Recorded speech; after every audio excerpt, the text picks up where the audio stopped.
Sumeru's water, meanwhile, has a rich and complex flavor.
Melusines are beautiful creatures. They are the pride of Fontaine. Be sure to befriend them and cause them no harm.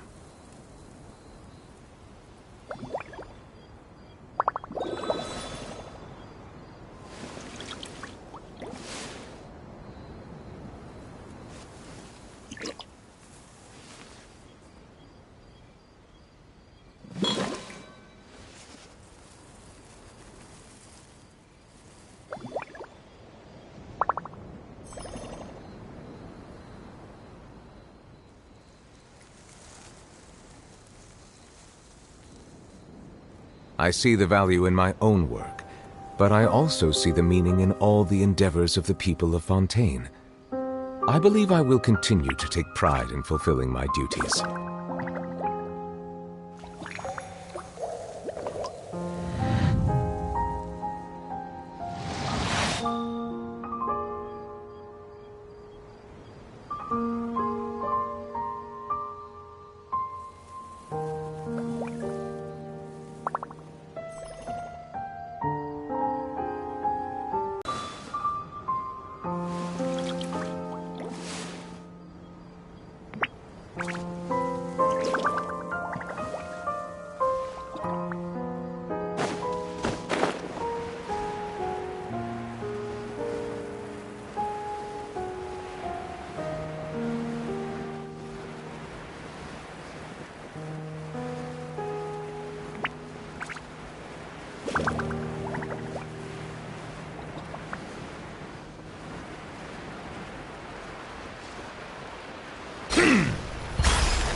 Hey, traveler, Paimon.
Over here.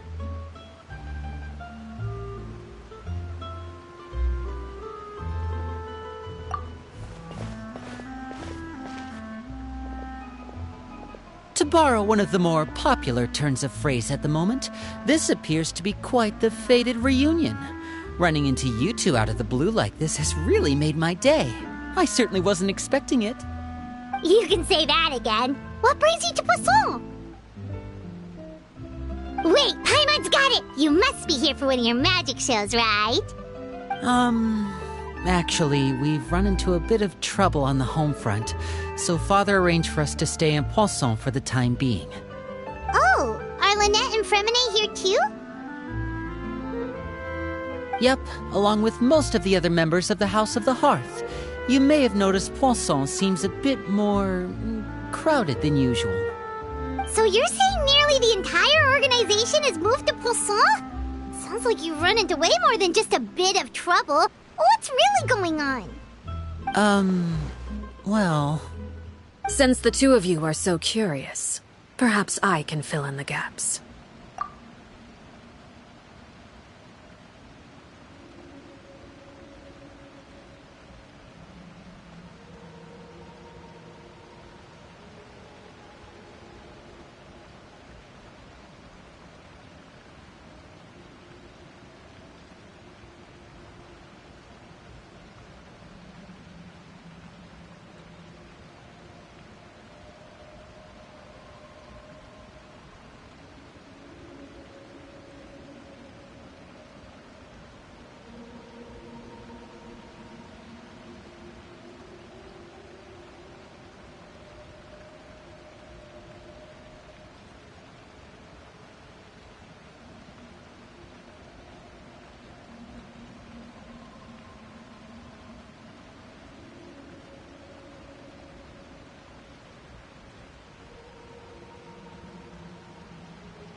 You scared Paimon half to death! Father, you're here.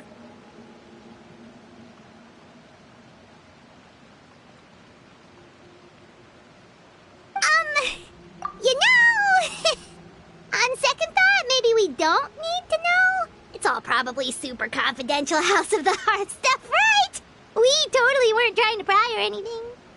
No need to be nervous. I could sense your genuine concern from your conversation just now. Of course, I can also understand your confusion. Sending so many Fatui here to Poisson, it's only natural that some might suspect an ulterior motive to be involved. I understand. I'm well aware you've had your fair share of confrontations with the Fatui in the past, and I can't exactly guarantee that we'll remain on good terms in the future. As for right now, however, I would say we have little reason to be at odds, wouldn't you agree? The House of the Hearth could stand to be more open with those who have worked so closely with us in the past. As for the issue at hand, well, it hardly relates to any ulterior motive. To be frank, it all stems from a certain rumor circulating around the House of the Hearth. It's an internal matter. What sort of rumor? A rumor that a certain phantom child is hiding away in the House of the Hearth. A phantom child? Ooh, just hearing the name is giving Paimon the creeps. A spirit that should have long ceased to exist is lurking in the shadows of the House of the Hearth. So I decided to bring the children to Poisson before continuing to investigate the situation. I expect I should be able to track down the spirit fairly quickly. After that, it's just a matter of resolving the situation, if you will. It shouldn't be much trouble at all. If you're curious, or if you still have some concerns, it might be advisable to stick around for a few days. I'm sure the children would be exceedingly pleased to welcome some visitors. Lenny, I'll leave you to entertain our guests. I have some matters to attend to. Of course, Father.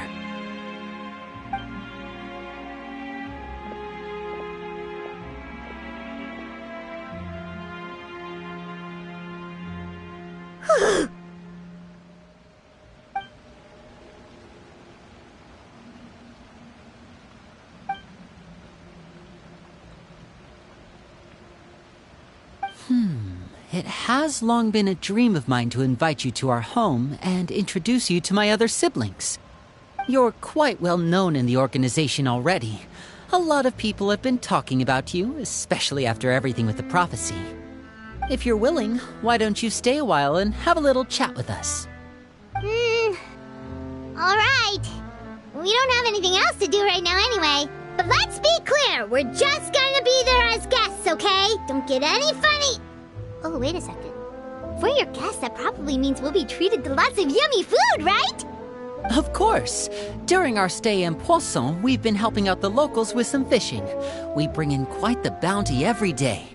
In fact, today's the perfect chance for me to show you what I can do in the kitchen.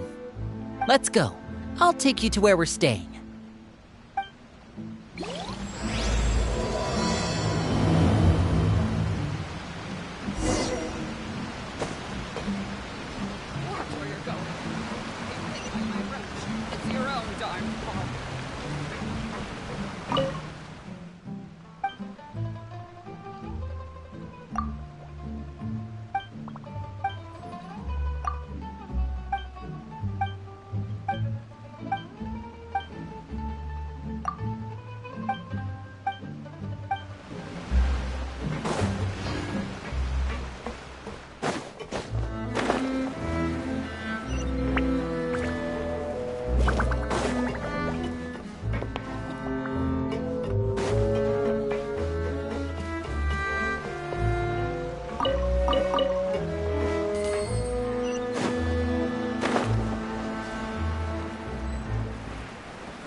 We rented this house from one of the locals to use as a temporary base. I'll come back later and tidy up a bit. After that, it should be all ready for you to stay in tonight. Awesome, thanks! So, where are we off to now? Well, when I happened to run into you two earlier, I was actually in the middle of distributing some supplies. With this many people staying in Poisson, we have to bring in outside supplies every now and then. I should probably make sure the rest of these provisions get delivered, otherwise people might start to get antsy. Okay, we'll come with. There are all sorts of rumors about your organization floating around out there. Paimon's not sure if she could even take a wild guess as to what's true and what's not. But now that we finally have the chance to see a day in the life of the house, we can take a good look at how you operate! Well, you're more than welcome to come along. Just follow me.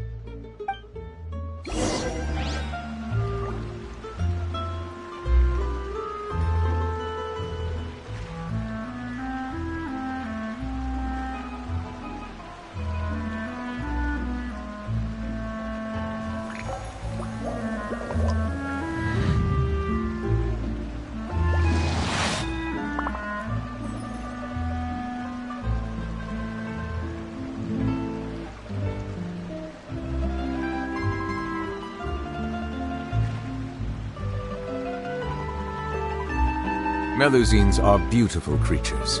They are the pride of Fontaine. Be sure to befriend them and cause them no harm.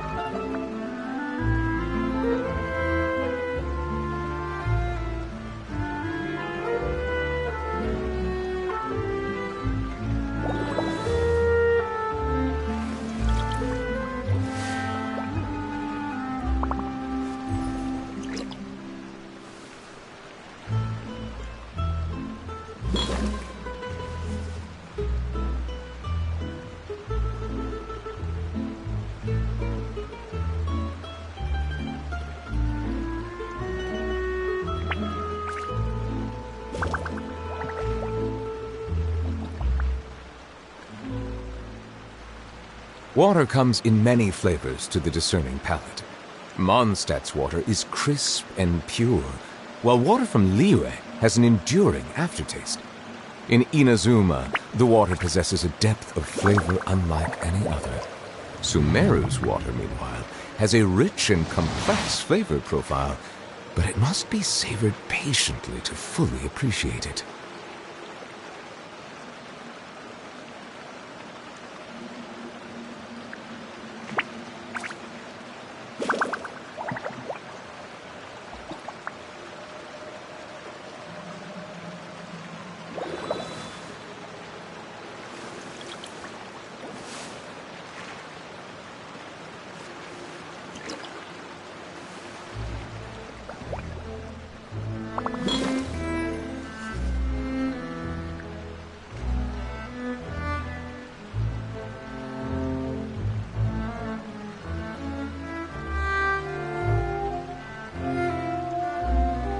I see the value in my own work, but I also see the meaning in all the endeavors of the people of Fontaine. I believe I will continue to take pride in fulfilling my duties.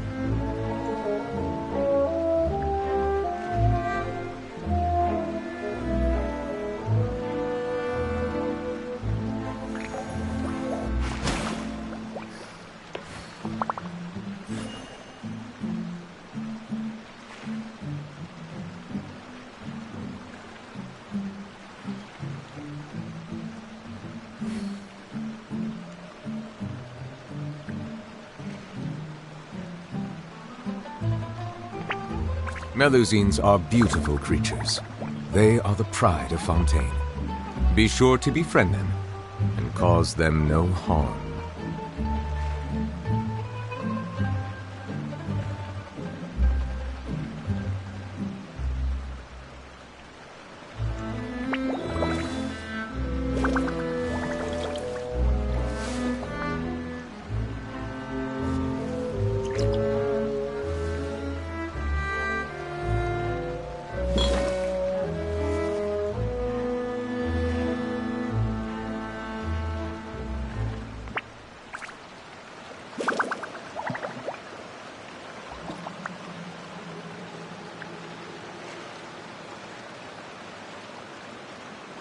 I see the value in my own work, but I also see the meaning in all the endeavors of the people of Fontaine.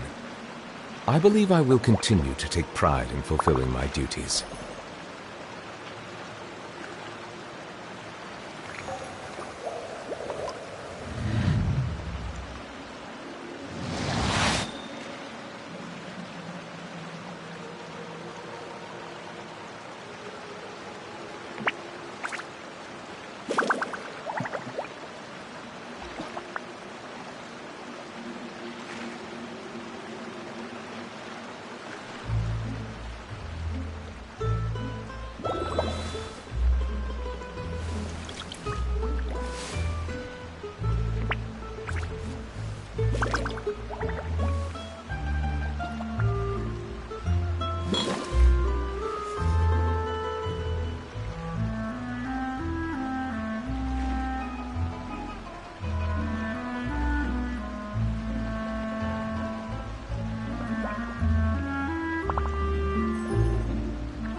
Melusines are beautiful creatures. They are the pride of Fontaine. Be sure to befriend them and cause them no harm.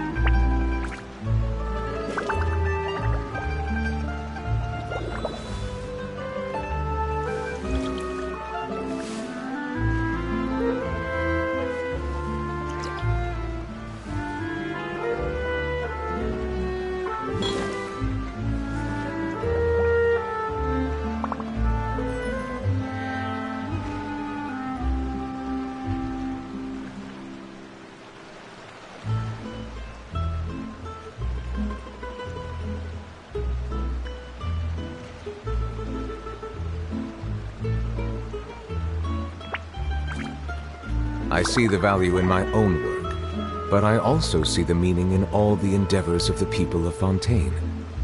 I believe I will continue to take pride in fulfilling my duties.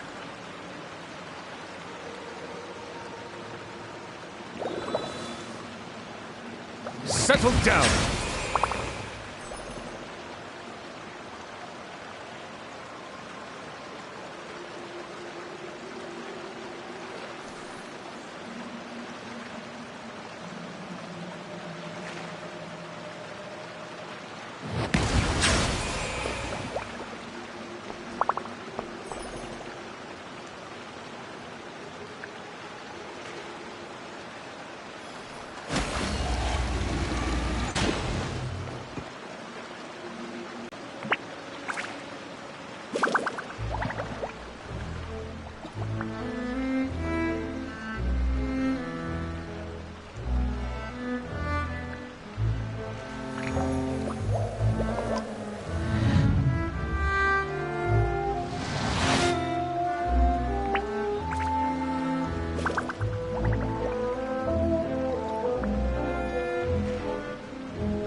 Melusines are beautiful creatures. They are the pride of Fontaine. Be sure to befriend them and cause them no harm.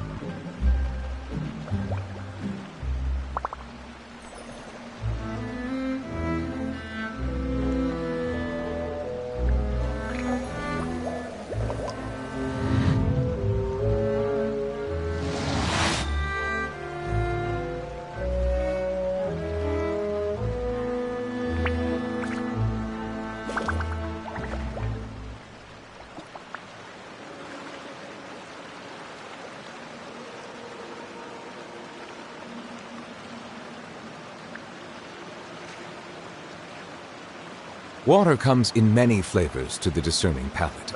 Mondstadt's water is crisp and pure, while water from Liyue has an enduring aftertaste. In Inazuma, the water possesses a depth of flavor unlike any other. Sumeru's water, meanwhile, has a rich and complex flavor profile, but it must be savored patiently to fully appreciate it.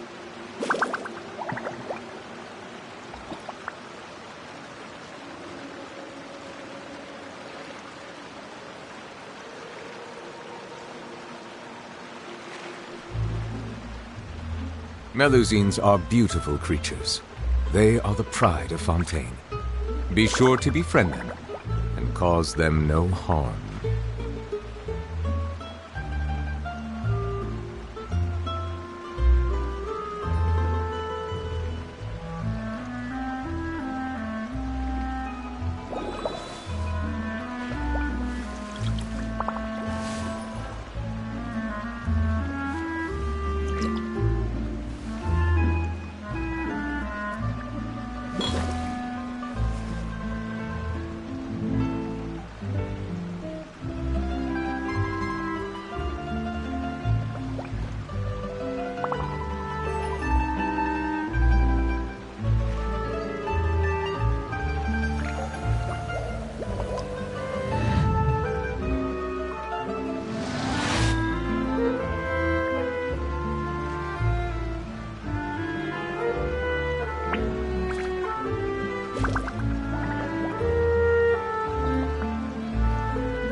Water comes in many flavors to the discerning palate. Mondstadt's water is crisp and pure, while water from Liyue has an enduring aftertaste. In Inazuma, the water possesses a depth of flavor unlike any other. Sumeru's water, meanwhile, has a rich and complex flavor profile, but it must be savored patiently to fully appreciate it.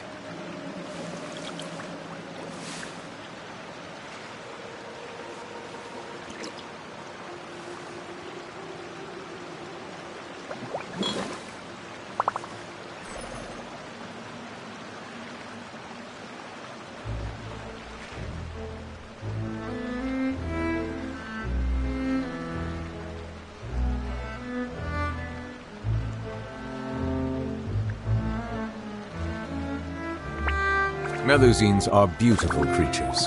They are the pride of Fontaine. Be sure to befriend them and cause them no harm.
Water comes in many flavors to the discerning palate.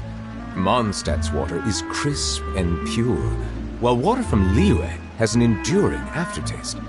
In Inazuma, the water possesses a depth of flavor unlike any other. Sumeru's water, meanwhile, has a rich and complex flavor profile, but it must be savored patiently to fully appreciate it.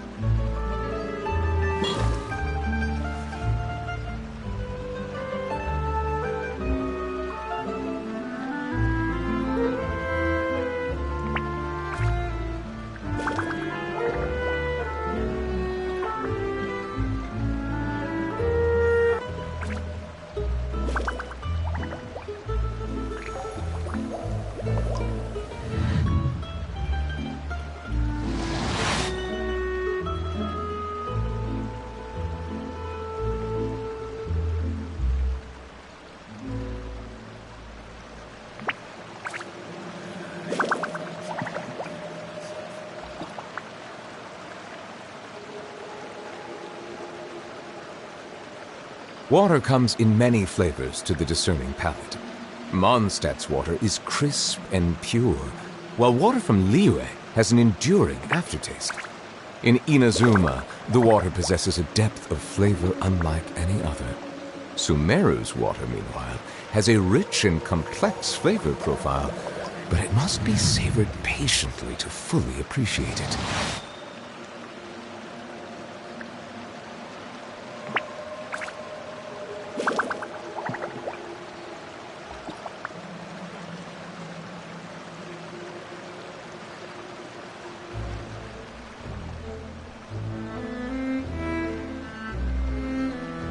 Melusines are beautiful creatures.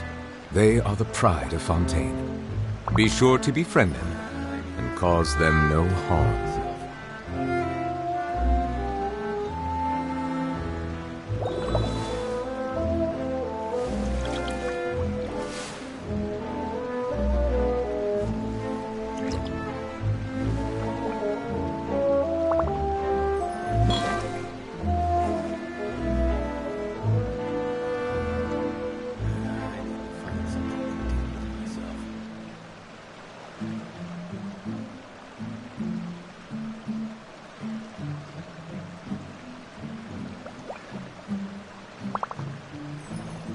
I see the value in my own work, but I also see the meaning in all the endeavors of the people of Fontaine. I believe I will continue to take pride in fulfilling my duties.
Melusines are beautiful creatures.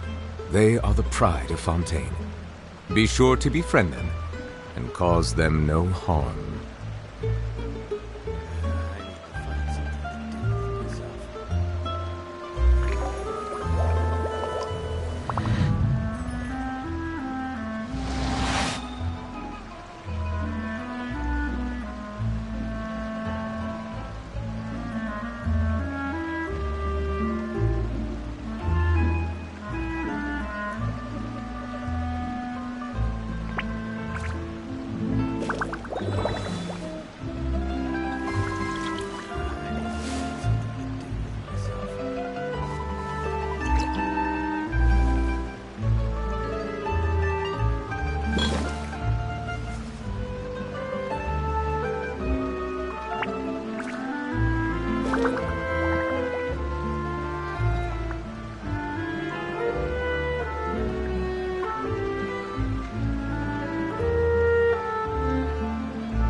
Water comes in many flavors to the discerning palate. Mondstadt's water is crisp and pure, while water from Liyue has an enduring aftertaste. In Inazuma, the water possesses a depth of flavor unlike any other. Sumeru's water, meanwhile, has a rich and complex flavor profile, but it must be savored patiently to fully appreciate it.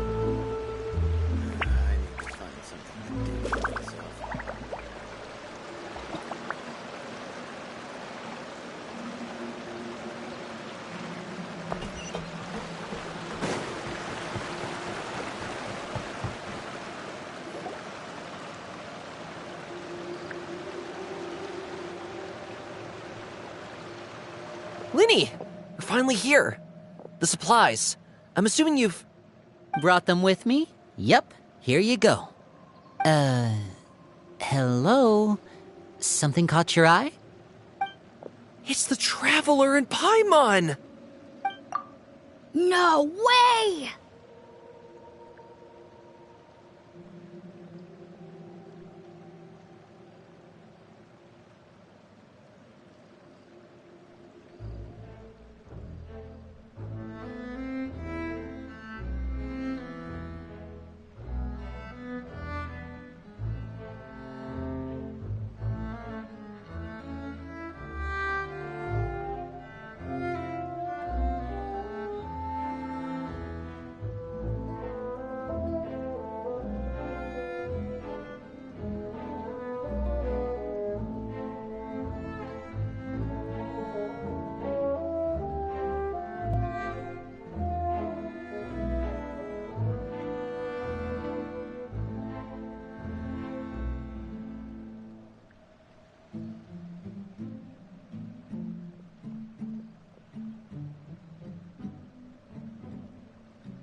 Come here, everyone! Hurry! The Traveler and Paimon are here!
One at a time, please. Don't crowd around them all at once. Oh, it's all right. Of course. Father and Linny have told us. Father told us about how you helped Linny. According to her, you're a trustworthy friend. I heard the Traveler is so strong that he can move a mountain with his bare hands. I heard Paimon. Wait a second. That's the rumor. Oh, wait. When guests visit, you're supposed to. Oh, we don't need something like that. Besides, we don't have anything to give to you.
Come on, we insist, huh? Or maybe... Ah, now that's not a bad idea. I know you usually prefer to fight head-on, but it never hurts to expand your bag of tricks, right? When it comes to eliminating your enemies, staying quiet can go a long way. Trust me, I would know.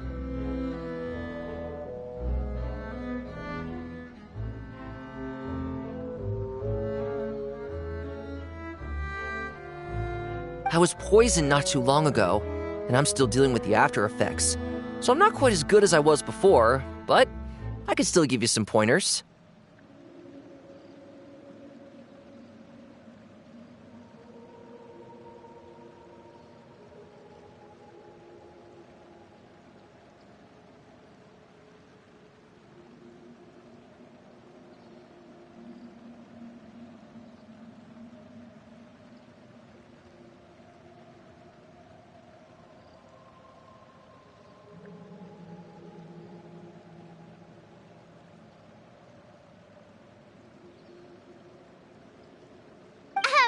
Wait, when you said gifts, I didn't think you meant poison and stealth tactics. But those are the best things we can give you. You don't like them?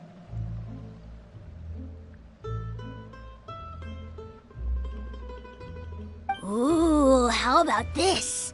Tell me the name of someone who really annoys you, and we'll teach him a lesson for you.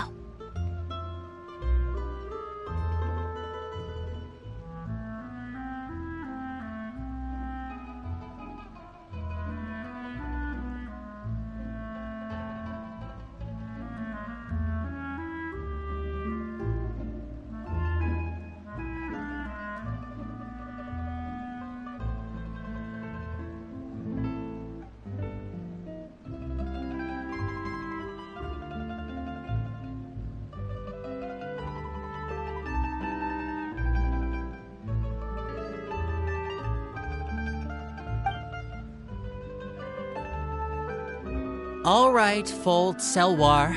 I think that's enough suggestions for now. When it comes to being a good host, it's the thought that counts. You don't need a physical gift to make our guests happy. In fact, pestering them with suggestion after suggestion might make them more annoyed than anything.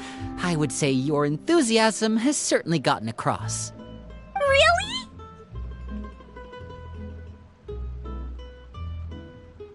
Awesome! It's been so long since we've had guests to play with. If there's anything you need, just let us know. Yeah, especially if it's poison or something. I've got all sorts of potions for that.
Well, we'll talk. All right, see you later.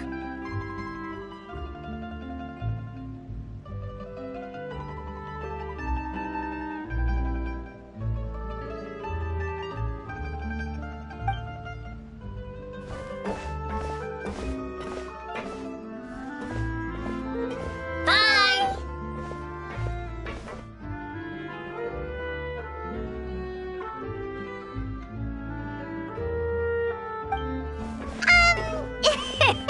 Lenny, about all that poison and stealth tactics talk just now.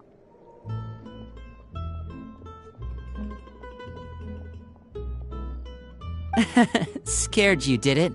That kind of talk comes with being part of the House of the Hearth.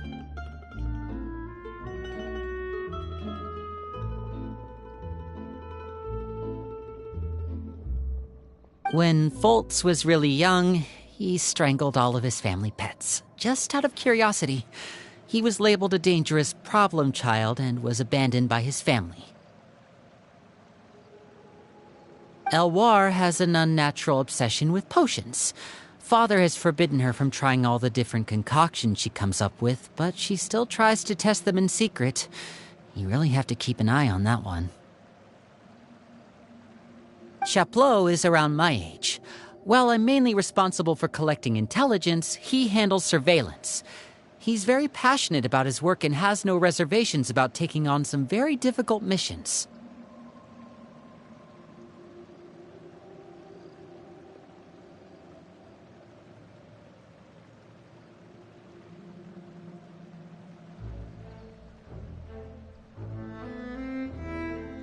I know you two probably aren't used to that kind of talk, but I can promise you they only had the best of intentions.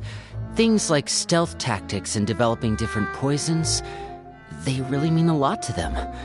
They were just trying to share the best of what they could offer, that's all.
Filial, supplies are here.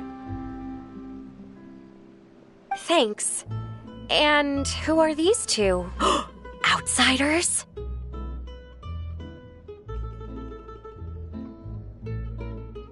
Allow me to introduce. Oh, you're the famous duo I've been hearing so much about. It's nice to meet you. I heard you've traveled to... Of course! We're making our way all across to that! Oh, good for you.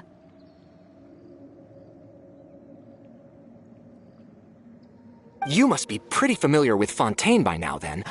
Have you seen the new opera? Oh, this is the first we've heard of it. It seems like it's going to be fantastic. From what I've been able to tell from the posters, anyway. You should definitely... Oh, and there's the Blind Maiden. After this mission is over, I think I'll go get a manicure. Oh, maybe... Is it just Paimon, or do these two seem much... I heard that. Oh! Oops.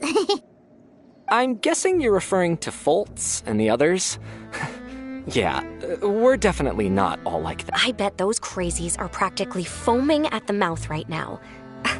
I'm sure they just can't wait to get back to Snezhnaya. That's enough, Filial. Don't talk about family members behind their back, right? Whatever. Let's go.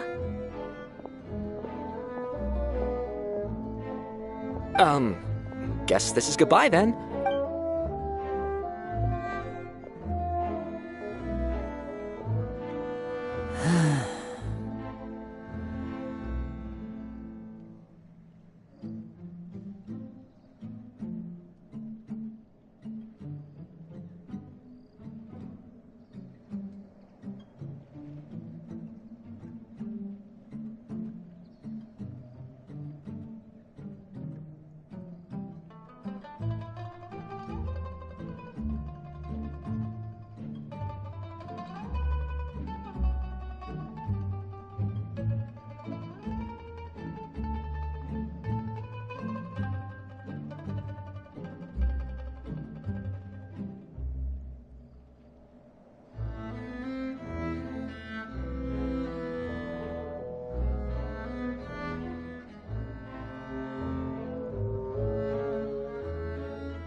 Well, that's it for the supplies.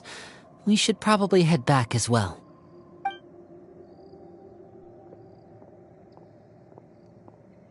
Well, they didn't seem too happy with each other.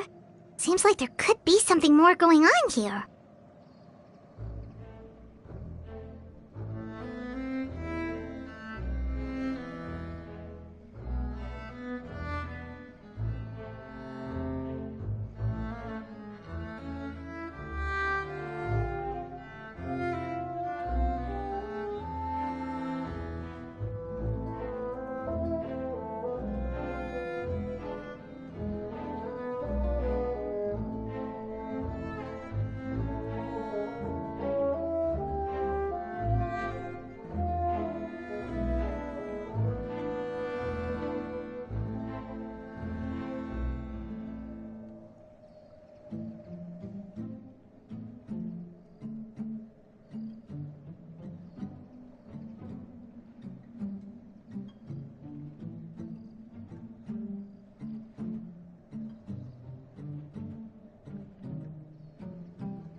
Right.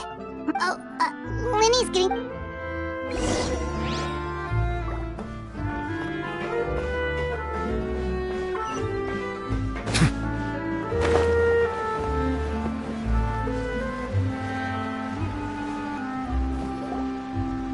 So, what do you think of the members you've met so far? Well, Father is always encouraging us to be strong-willed and independent. So if there's one thing we've got, it's people who aren't afraid to speak their mind. Well, I should probably get cooking. Wanna join? Of course! Then let's head out and... Huh? Fremine? What are you doing here? Well, Fremine! Nice to see you again! you too. I heard you're here as guests of House of the Hearth. Welcome. We were just going to make some food. Why don't you come along? I could use some help in the kitchen, and I seem to remember you mentioning you wanted to make seafood soup for the traveler in Paimon. Seafood soup? Oh, Paimon's drooling already. Were you looking for something just now, Fremine? Maybe I can help. It's nothing. I just wanted to see if there were any extra supplies. Yeah, we've got some left over. What do you need? Some food and water. And some clean cloth, if possible. No problem. Give me a second here. Food, water... Wait a minute. What do you need all of those for? You're not on any missions as far as I'm aware, and you were just going to come eat with us. So what's this all about? I thought I'd grab an extra portion because I get hungry at night. Could be because I'm growing, you know, and... Fremine, you remember what I told you? You're not... Tell me what's going on. Is it really bad enough that you have to keep it from your own brother? Maybe it'll be... This is the first time I've seen that kind of look on your face. Whatever happened, does it have something to do with Father? Yes.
Just follow me.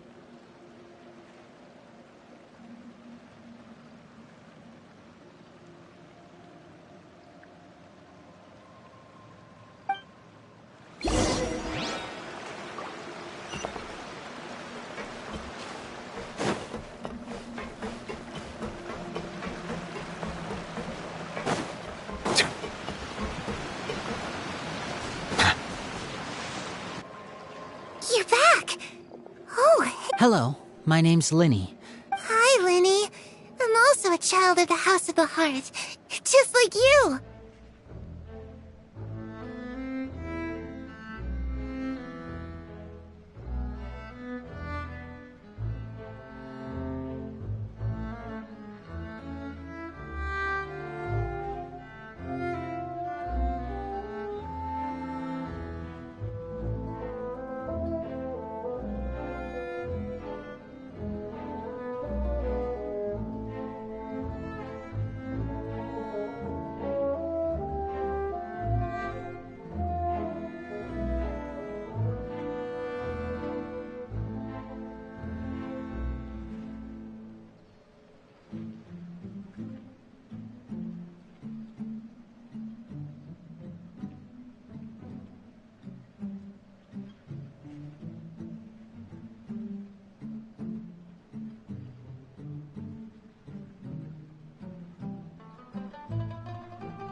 You can call me Clairvy.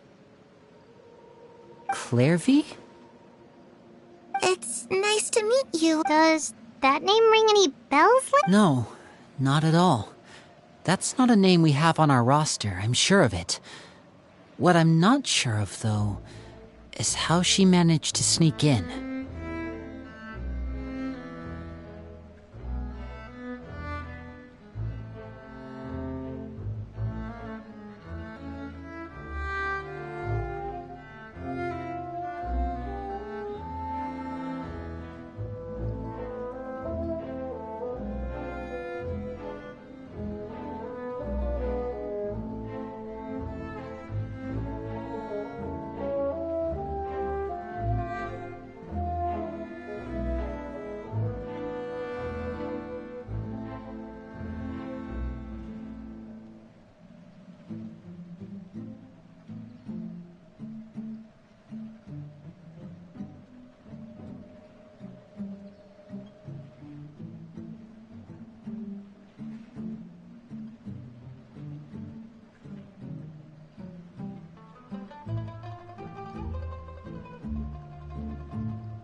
She must be the phantom child Father's been searching for.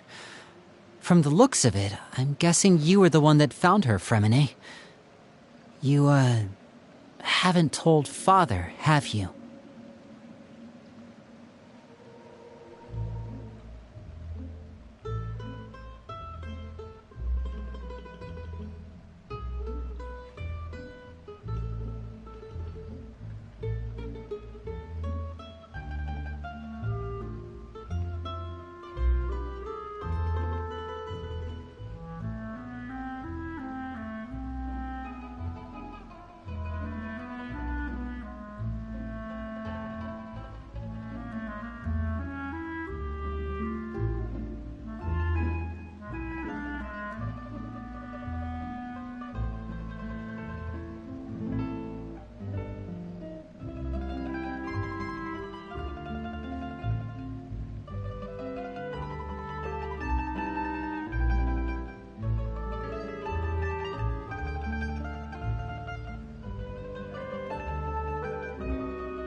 No, I haven't told anyone.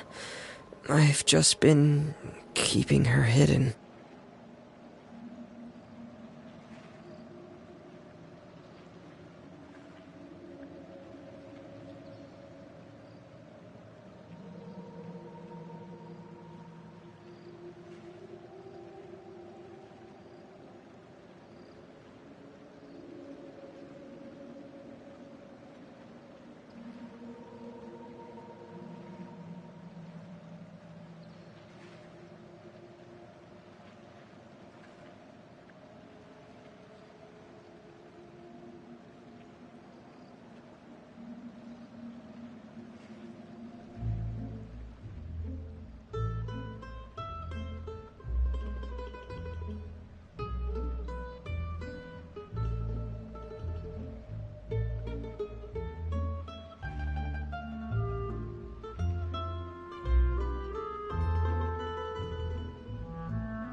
For how long?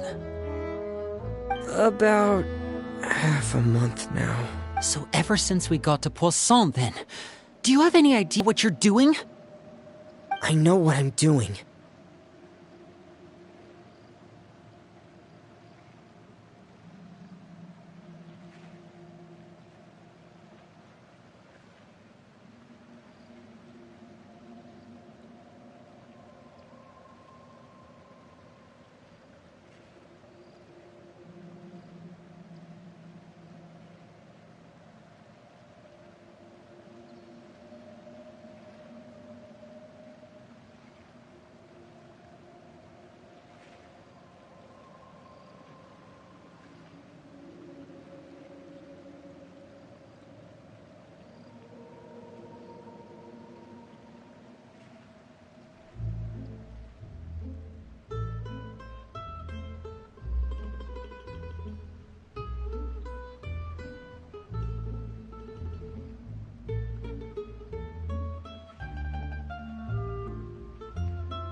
Really? Because from where I'm standing, it looks like you're hiding the very person Father has been trying to find.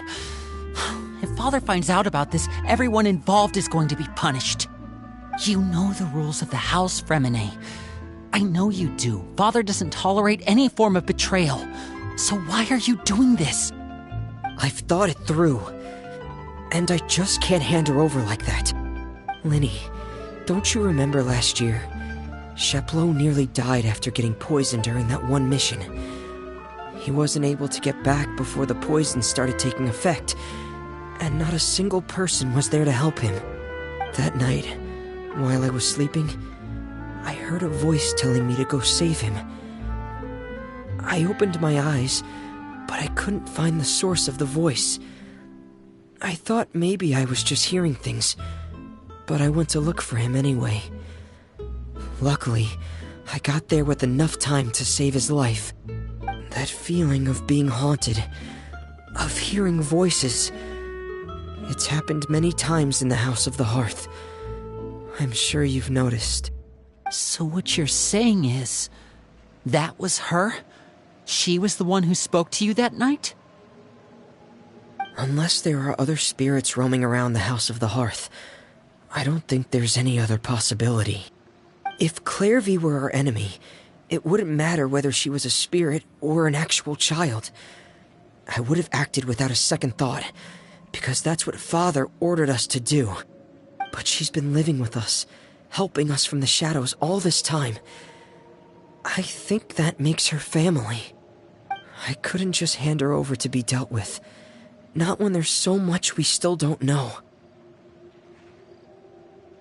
So what's your plan then? You can't keep her here forever. Someone is bound to find out eventually. I haven't thought that far yet.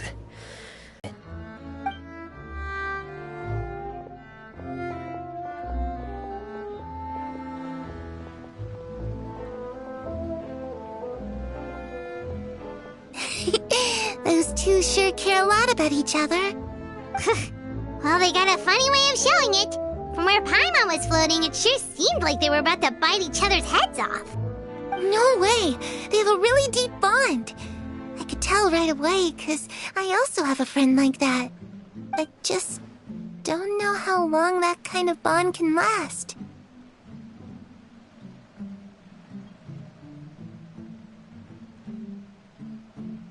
The darkness in the house runs deeper than you can imagine.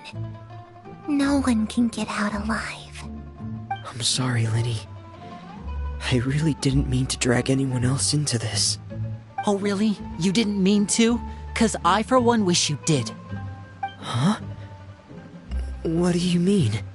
You know, when we were younger, you didn't call me Linny. You called me brother, just like Lynette. We grew up together, the three of us. We were all orphans, all rescued by Father. Of all the siblings in the House of the Hearth, I think our bond was the closest. Later on, when you started calling me Linny, I wasn't actually surprised. After all, Lynette and I are related by blood. We've had to depend on each other to survive long before we joined the house. Lenny, The darkest and most difficult moments of my life happened before you and I had ever met. I'm sure that's true for you as well. Even so, Fremine, we've stood by each other for all these years now, and to me, that means more than blood. You and Lynette are the most important people in my life. No one can replace you. So I won't let you face anything alone. Not if I can help it. Oh, looks like things are getting kinda heated between Linny and Fremine. Maybe we should go check on them. Oh, it's raining. I should put my clothes away.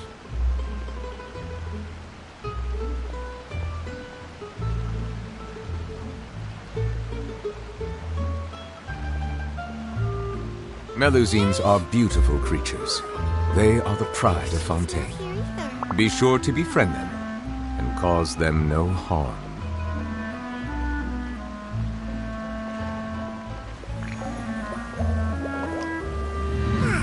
It's time to eat.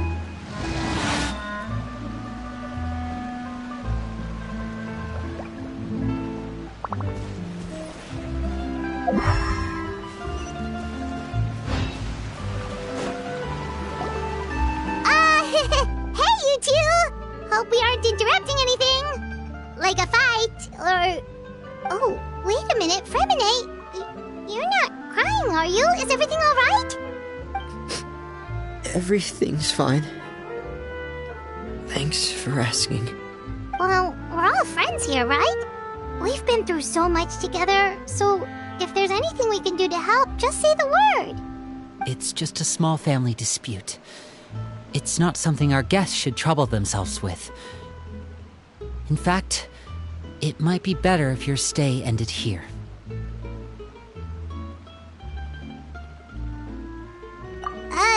What are you getting at, Traveler?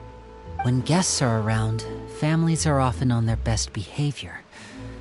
And any disputes are less likely to escalate. That's what you're trying to say, isn't it? I just... Thank you. I was really hoping to keep you out of it. But even if I could think of some other reason to turn you away, I'm not sure I could convince you. I know things could turn dangerous, so I promise you this. From now on, I'll protect you like my life depends on it. Me too. Well, back to the matter at hand then. If we don't plan on handing Clairvy over to Father, then our only other option is to solve the mystery of her identity before Father is able to track her down. That means finding out where she came from and what she's doing here. Then we can send her on her merry way and pretend like none of this ever happened. I've tried that already. And? And... nothing. I tried taking her somewhere really far away, but... after some time, she just reappeared. She even came with us all the way to Poisson. It seems like wherever the house is, she follows. I don't know much about spirits. Do you two have any ideas? Let's see here. Paimon remembers hearing something like, if you fulfill a spirit's last wish before they died, they'll let go of whatever's keeping them here and return to the ley lines.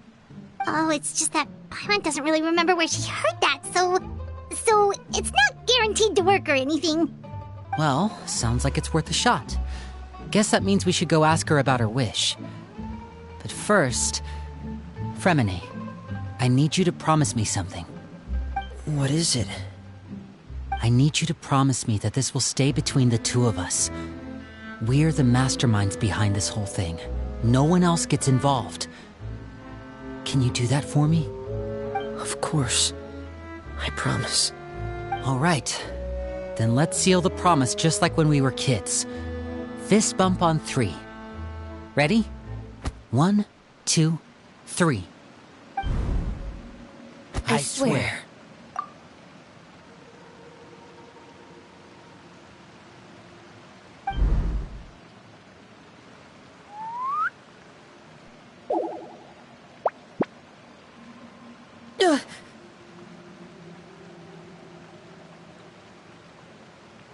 Whoa!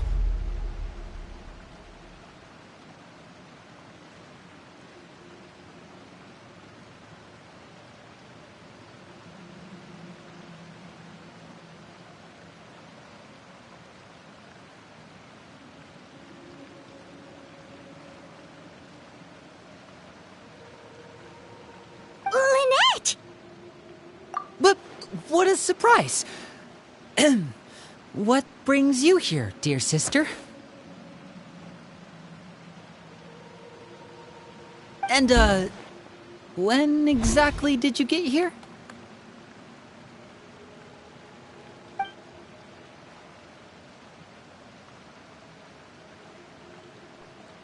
You're an idiot, brother. And you too, Fremine.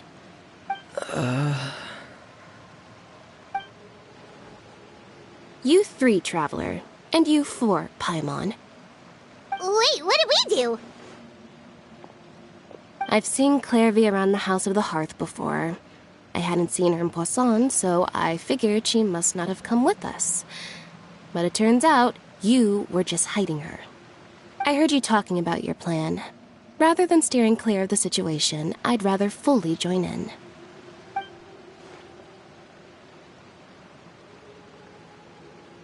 If you don't agree, I'll have no choice but to report everything back to Father. Simple as that. You're not giving us much wiggle room here, Lynette. Well, I guess we're all in this together then. After we talk to Clairvy, we'll figure out our next move. There's no time to lose. Let's go.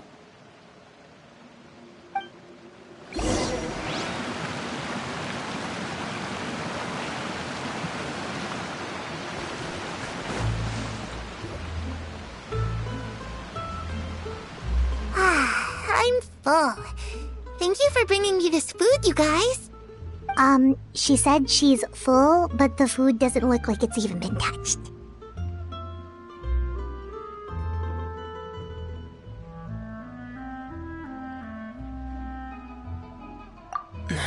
That's right. Based on what I've been able to observe, it doesn't seem like Clairvy can interact with the physical world at all. Still, when she's presented with food, she'll always linger around it for a good little while. Maybe, in her mind, she really is eating those things. Does she know that she has already passed away? I've tried to ask her, but she didn't answer. My guess is that she's just as confused as we are. Or maybe she couldn't understand the question at all.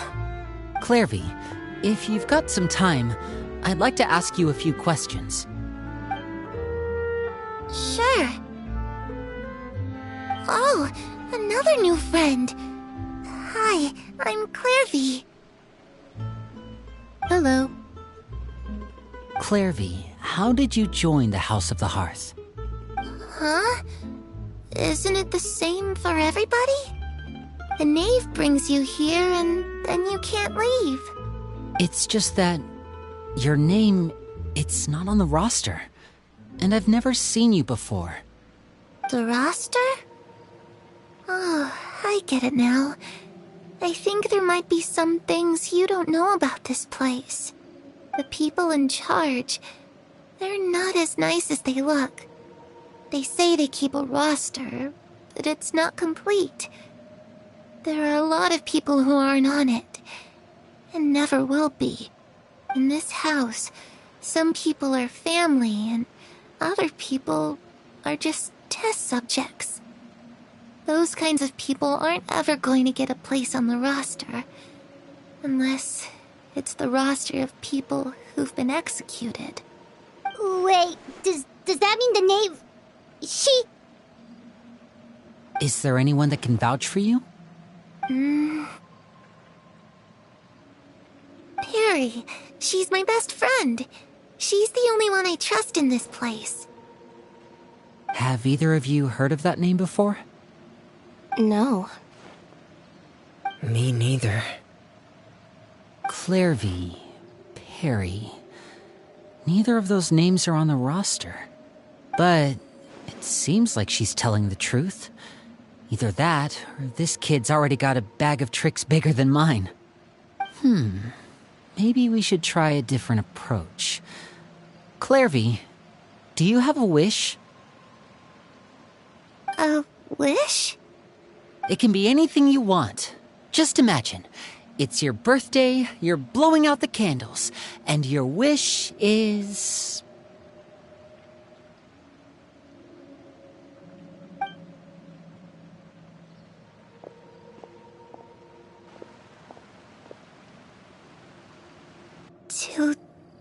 To go outside, where the sun can find me. That's it? Well, that sounds easy enough. The darkness in the house runs deeper than you can imagine. No one can get out alive.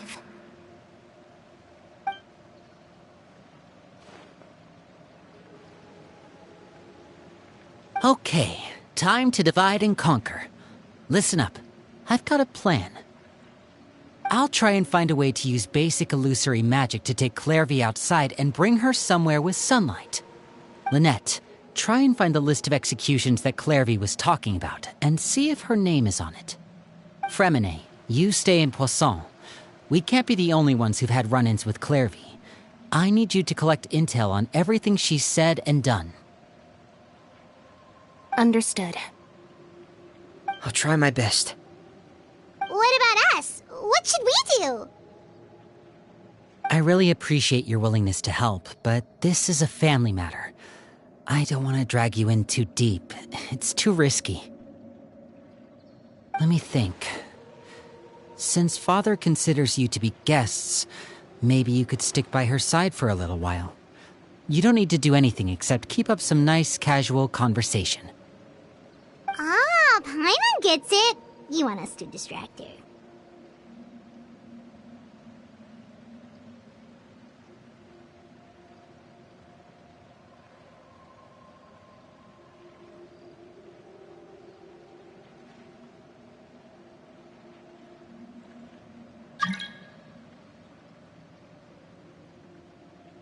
I'll give you a magic bird. If Father suspects something, all you need to do is release it when she's not looking, and it'll alert me that something's wrong. Of course, that's only as a last resort. If Father doesn't seem to notice us, there's no need to make contact. We'll reconvene here tonight after all's said and done. If the worst-case scenario happens and we're discovered, just tell Father everything. We're not going to let our guests get punished for our own actions. That's where we draw the line.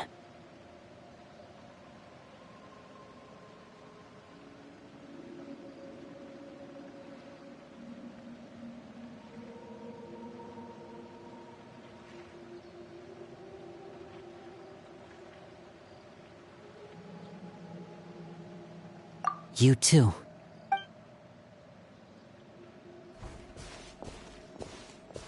I really hope this goes well. No, it has to go well. That's the only way this can get resolved.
It's the Knave! And... child! Hey, aren't you supposed to be in Snezhnaya recuperating? What Oh, it's you two. I didn't expect to run into you here.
I was unconscious for quite a while after the fight in the Primordial Sea. After I woke up, I realized I was being taken back to Snezhnaya, and well... I couldn't have that now, could I? Not when I've still got unfinished business here in Fontaine. So, I mustered up all my strength and made the journey back on my own.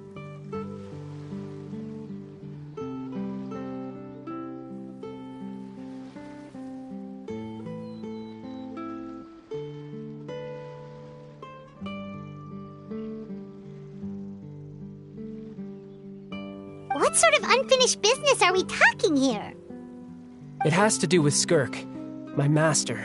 I really wanted to meet up with her, but by the time I got back, she'd already left.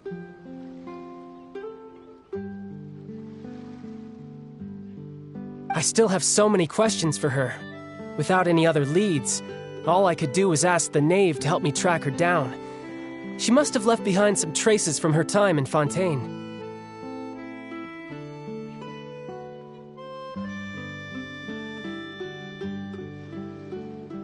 Oh, okay, so have you found any clues?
Unfortunately, no. While the House of the Hearth is adept at collecting all manner of intelligence, certain existences can still manage to escape our purview.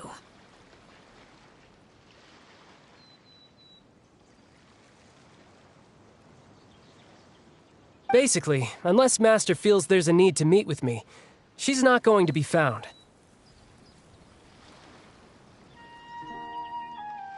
But that problem has an easy fix. I just need to become stronger, and then... Paimon thinks you should focus on getting better first. The worst of it is over. It's all thanks to that one kid from the House of the Hearth. Elwar, I think her name was. She gave me a bunch of random potions to drink. They didn't go down easy, let me tell you. Pain and chills all over. But they really did help speed up my recovery. And that's good, because it looks like I really do have to head back this time. The old man's been putting the pressure on me. He sent someone to tell me I'm needed for some sort of project. Project Stuja? Yeah, that's the one. I heard Regrader's involved too. I'm not looking forward to having to listen to all his monologuing, that's for sure. Hey, maybe you could think of a way for me to stay in Fontaine for a little longer. Helping Linny and the others brush up on their fighting skills would be far more interesting. If you and I could spar, that would be even better. I've been waiting for a chance to see you go all out. And what a sweet little daydream that is.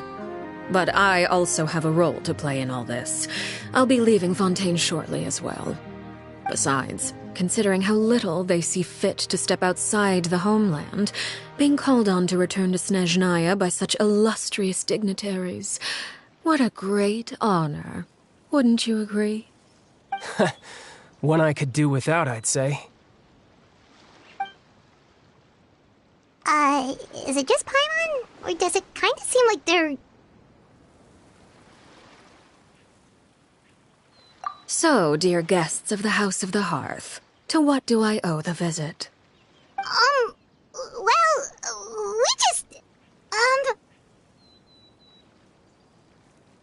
Right! We're super close to Linny and the others, but we still don't know much about you!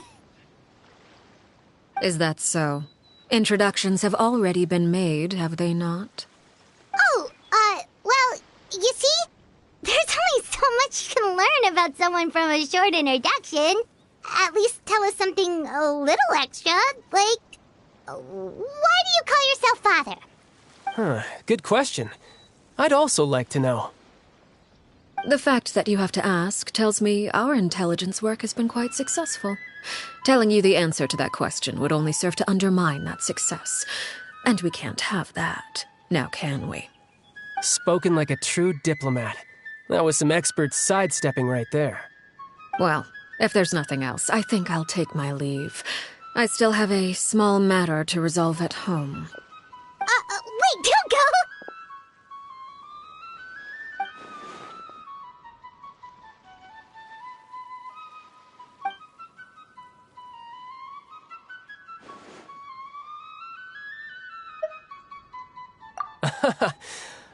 I've met some of the members of your organization, and they all seemed like really good kids. They actually reminded me of Tonya and Tusser. Which, by the way, if you ever betray them, I'm just letting you know, I won't let you off easy. And why would I betray them? Well, you've already betrayed the House of the Hearth once, haven't you? At least, that's what I heard.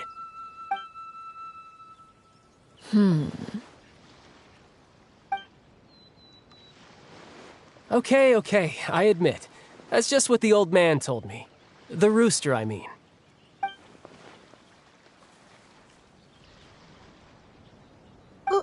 Wait, did you really do something bad to those kids? Never mind what I've done. I'm more curious as to what the mighty rooster had to say. Care to enlighten me? Well, nothing much. Just some stuff about you taking out many other members of the House of the Hearth, and even going so far to attack your own family. I see. Oh, based on your reaction, I'm guessing it's all a bunch of lies. Hardly. I don't appreciate his particular turns of phrase, but I suppose he didn't say anything untrue. Although, it would be more accurate to say that there is a certain level of prejudice involved, but I don't intend to clear that up just yet. Prejudice has a funny way of concealing the real truth behind certain things, an attribute that I find to be quite advantageous. Call yourself a Fontainian, for example, and people will assume all sorts of things, when the real truth is that this is simply the land where I was raised. Huh? You're not actually from Fontaine? But then why did you try to help out with the prophecy and everything? I was trying to protect the children born in Fontaine. Claiming that I myself was a Fontanian simply made it easier to operate. People would hardly suspect a fellow Fontanian of having any ulterior motives. Who wouldn't want to save their homeland after all? The primordial sea wouldn't have any effect on me, but it would have caused great harm to the House of the Hearth. Well, you wanted extra information, didn't you? There you go. I hope that satisfied your curiosity.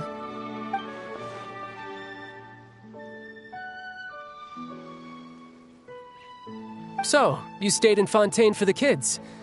I guess I was wrong to believe you'd betray them. Apologies.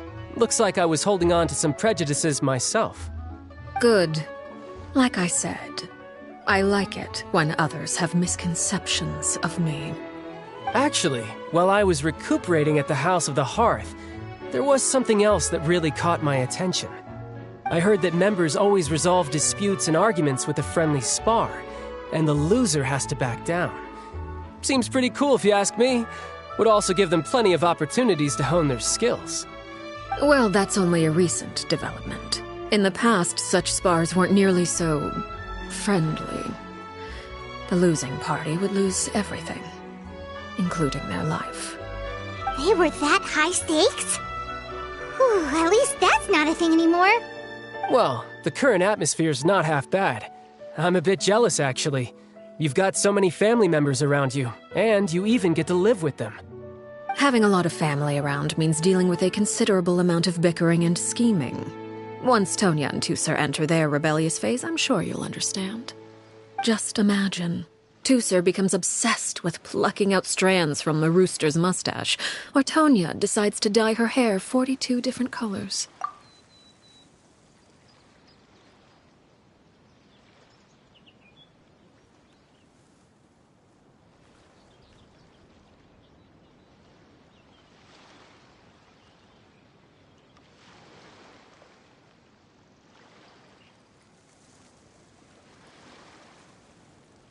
Okay. I get the picture.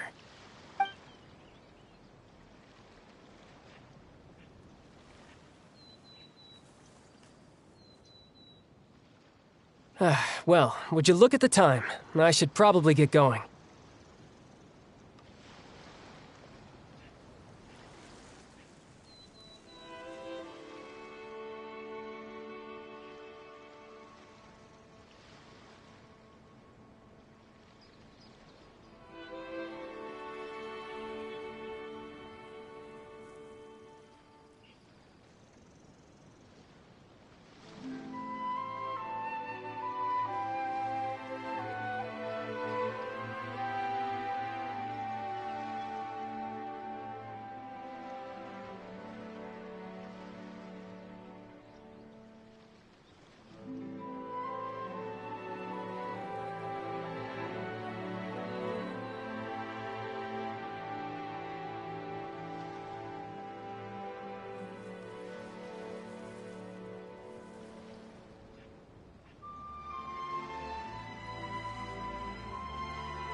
Traveler, Paimon?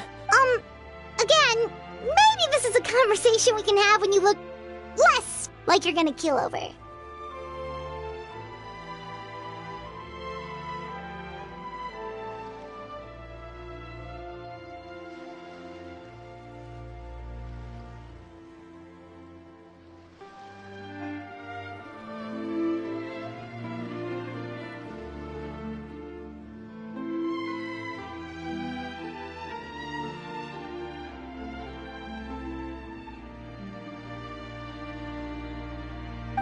All right. Well, thanks for everything, Arlecchino. No thanks necessary. You also played a part in obtaining the Gnosis. I would say we can call ourselves even.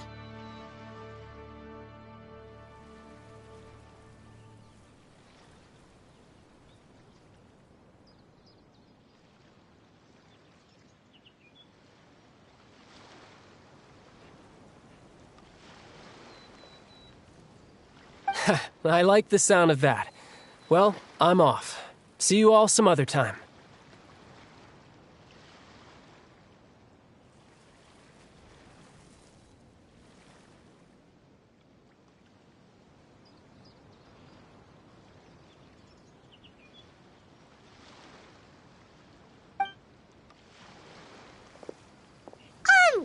should probably get going too. Do you want to head back with us?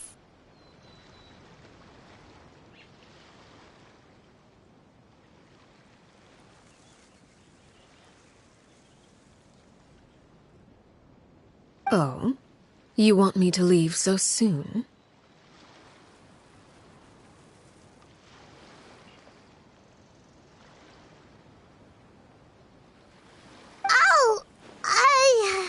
I'm rather enjoying the evening breeze. Apologies for not attending to you like a proper host. Please forgive this slight. I do hope you'll have a pleasant stay.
We managed to keep her distracted until nightfall.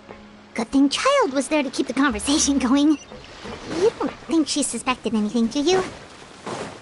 Oh, I wonder if Liddy ran into any issues. Let's hurry back and see how everything went.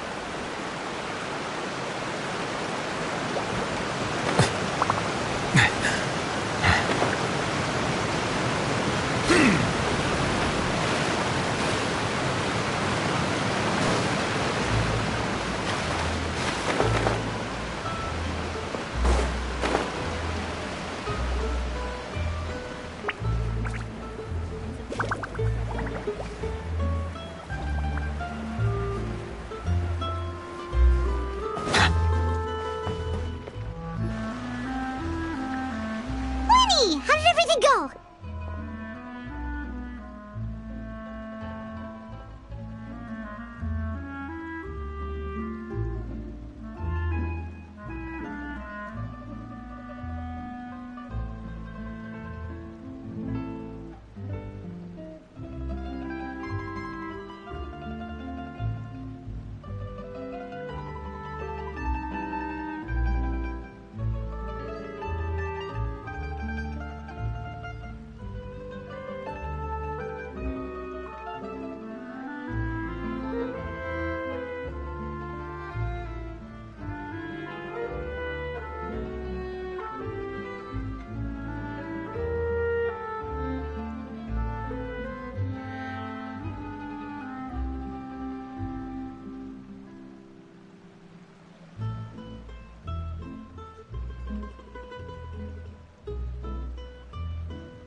Well, long story short, we ran into a small issue.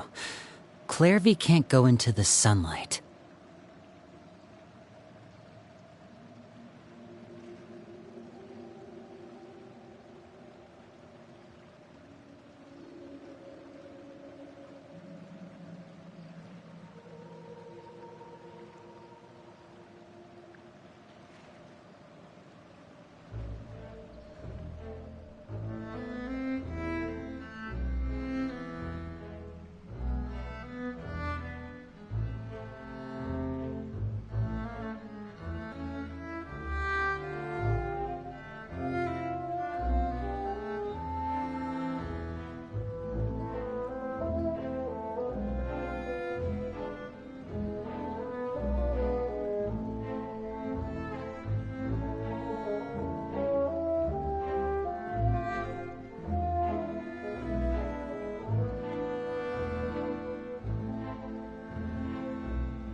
Everything was fine at first.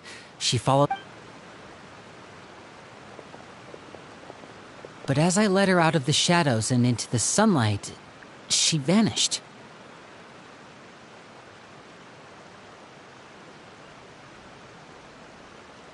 I turned around and there she was, standing at the edge of the shadows, silently watching me.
Huh.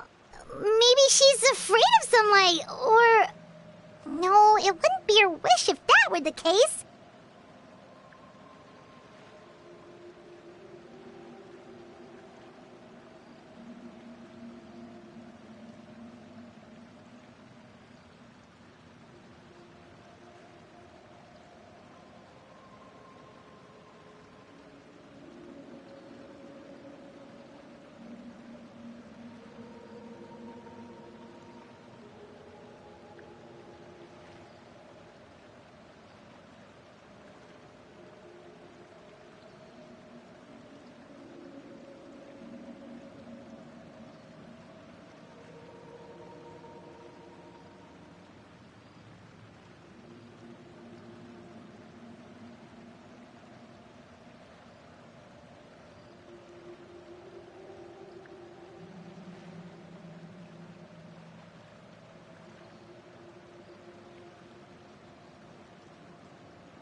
Well, we could always try pushing her into it. Oh, true. I've pretty much tried it all already. Nothing worked. Eventually, the sun went down, so all I could do was bring her back here.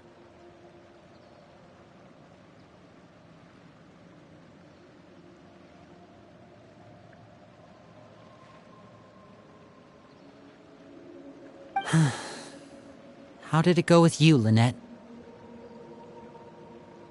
Good. I've got the list. It's right here.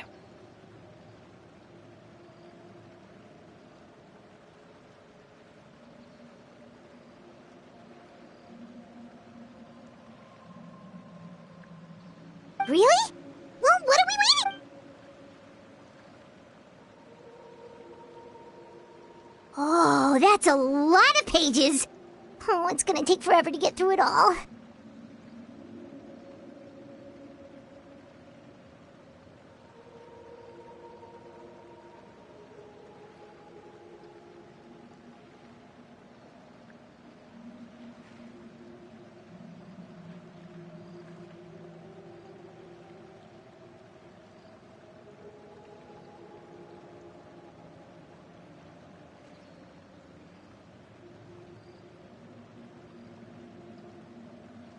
We can each take a section. Here. La Pouillade, L'Endroit, Chambel, Horaire.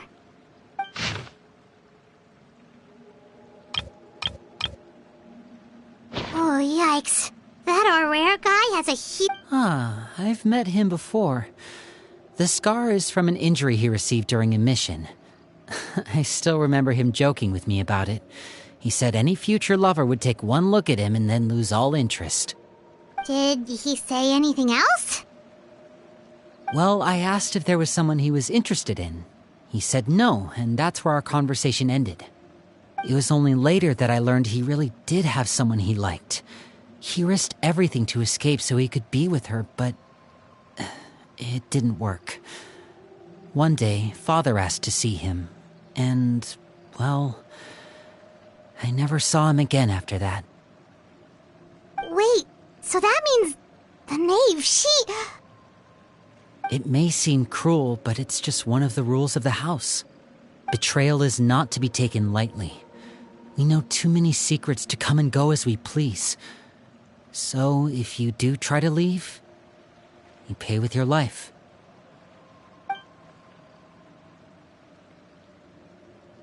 Her name's not here, huh?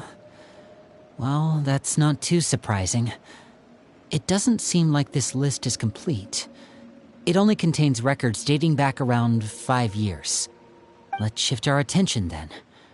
Fremine, were you able to find anything out? Fremine.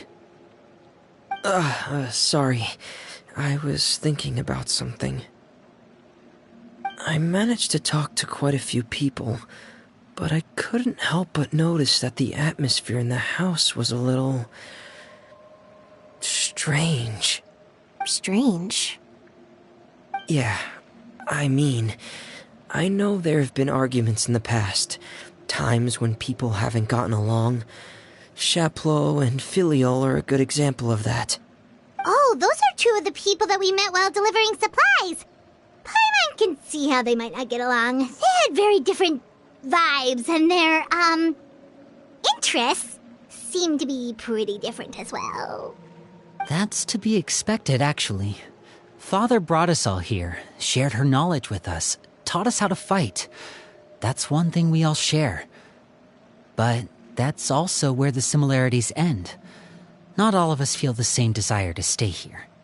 As members of the House of the Hearth, we're also considered part of the Fatui. And to a lot of people, that's an identity they never asked for. Certain members get older and realize they want something else for themselves. But considering the rules of the house, most people would never say that out loud. People like Chaplot and Foltz are loyal to Father and her vision. They're proud to be part of the Fatui. Filial and Nantoy, on the other hand, well, they aren't quite as enthusiastic. These kinds of conflicts have always been there. It's not like Father is in the dark about any of this. Well, that's true. But it just feels like things have gotten worse lately. Filial and the others, it seemed like they were meeting in secret to talk about something. I can't say for sure, but I think they've met Clairvy. You think she's been inciting them to act out? No, not exactly. But I wouldn't be surprised if she said something to them about the darkness in the house and how deep it runs. She's told me about it before. Experiments being run on children. People being used as pawns on the battlefield without so much as the strength to survive. And they just believed all that? Without any evidence? Clairvy's words probably gave them the excuse they were looking for. Whether they actually believe them to be true is secondary. This is all because of Project Stuja, isn't it? Whoa. Hold on a second. What's this Project Stuja all about, huh? This is the second time it's come up now. Sorry, but I'm not sure of the details either. I only know what Father has told us, which is that it's something the Rooster and Regrader have been working on together. Apparently, it has to do with the Fatui's strategic plan for the future. Because the House of the Hearth was so successful in obtaining the Gnosis, we now have the honor of playing a key role in Project Stuja. Wait, but isn't that a good thing? Key role is just another way of saying dangerous role. To us, the whole thing is an inconvenience. Father thinks so too, but she's in no position to refuse. Their plan isn't exactly unreasonable, and they've been funneling the house a lot of funding. It's just that we'll lose a lot of members in the process. Participating in the plan, it's an honor in name only. What they're really trying to do is subdue us. The existence of an intelligence organization outside their control makes them feel uneasy.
super complicated top secret Fatui business aside, what does all of this have to do with the conflicts you were talking about earlier? Paimon doesn't get the connection.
External pressure has a way of exacerbating internal strife. You can't overlook the power of fear either. People are afraid of dying, and that fear is often the impetus for a lot of stupid decisions. I thought resolving the Knave situation would make everything go back to normal, but it looks like things are more complicated than I thought. If we leave Filiol and the others to their own devices, sooner or later, Father will be forced to take action. We can only focus on one situation at a time, brother. You're right. Even if we confront Filiol and the others, it won't do any good. It might even make matters worse. We should focus on Knave for now. Well, it's getting late. We should head back and get some rest. We'll try again first thing tomorrow. Lynette, you stick with me this time. Fremine, keep a close eye on Filiol and the others. Make sure they don't do anything they'll regret. Good work today, everyone. Have a good night, and I'll see you tomorrow.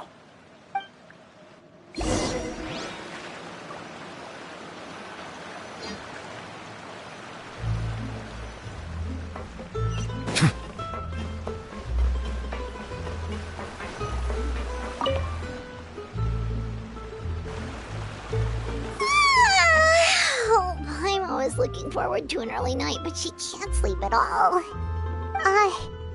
Hey, you don't think the Knave will be too angry with Linny and everyone if she finds out about all this, do you?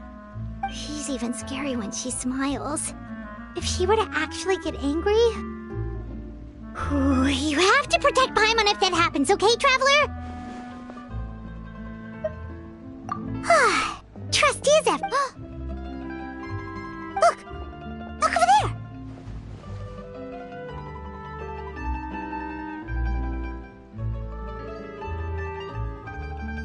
Quick! Let's catch up with her before anyone sees!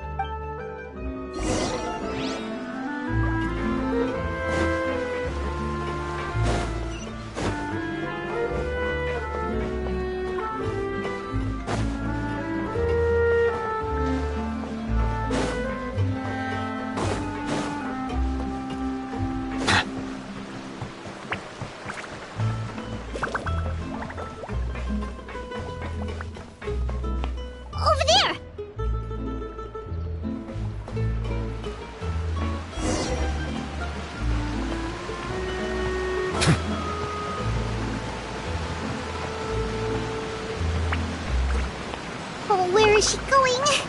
Oh, if someone sees her, we're toast!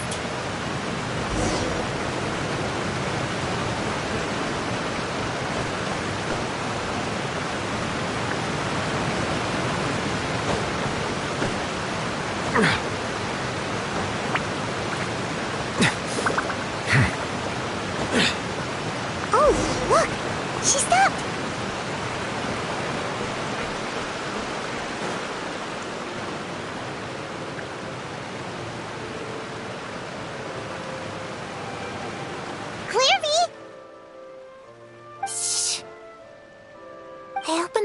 While no one was looking. Look how pretty the outside is.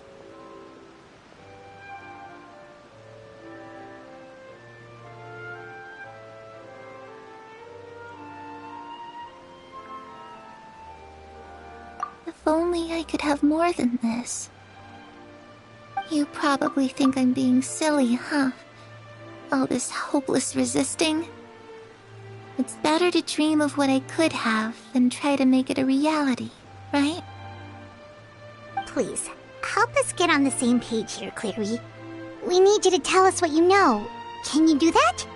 Sure.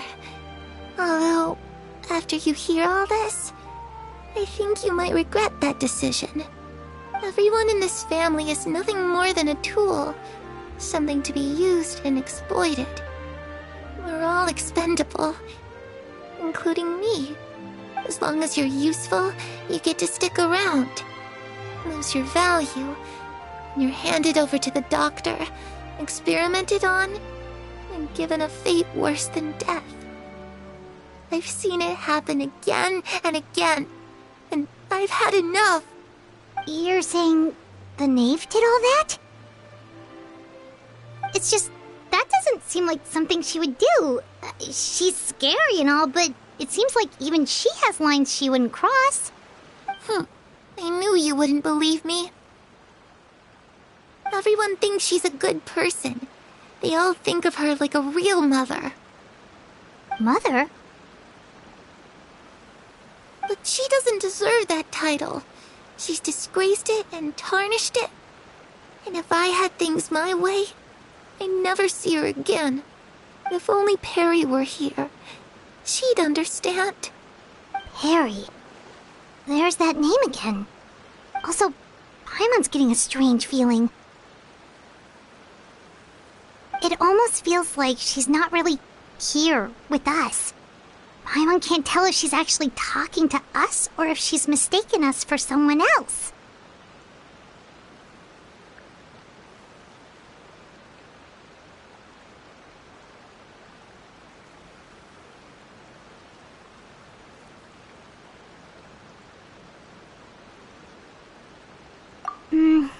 Well, in any case, it seems like she really needs someone to talk to. We should keep her company for a little longer. She looks so young. But it seems like she's been through a lot. It's getting windy. I should close the window. Ooh, look at the moon. Isn't it pretty? Hey, wanna hear a secret? I heard that if you look up at the night sky in Snezhnaya, you can see the aurora. It's supposed to be super pretty. Even prettier than the moon tonight.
Perry and I promised each other that once we're older, we're gonna go see it together.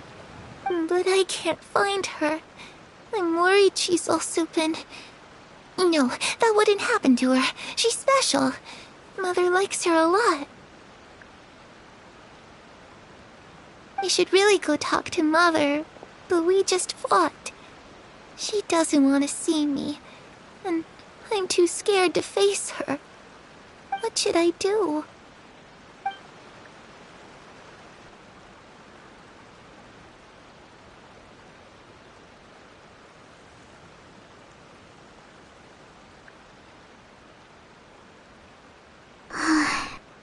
really doesn't understand what's going on with her.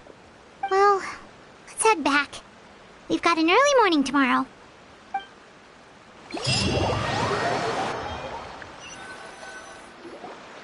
All right, looks like we're all here. Let's go ahead with the plan.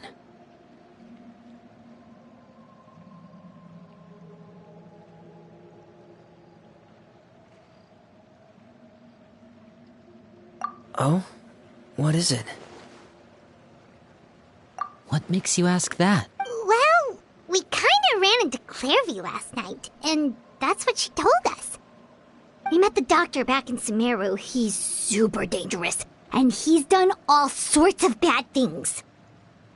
It's possible that Father and the Doctor have had certain dealings, but I don't think Father would work with him. We're not really on the same side, so there's not a lot of trust between them.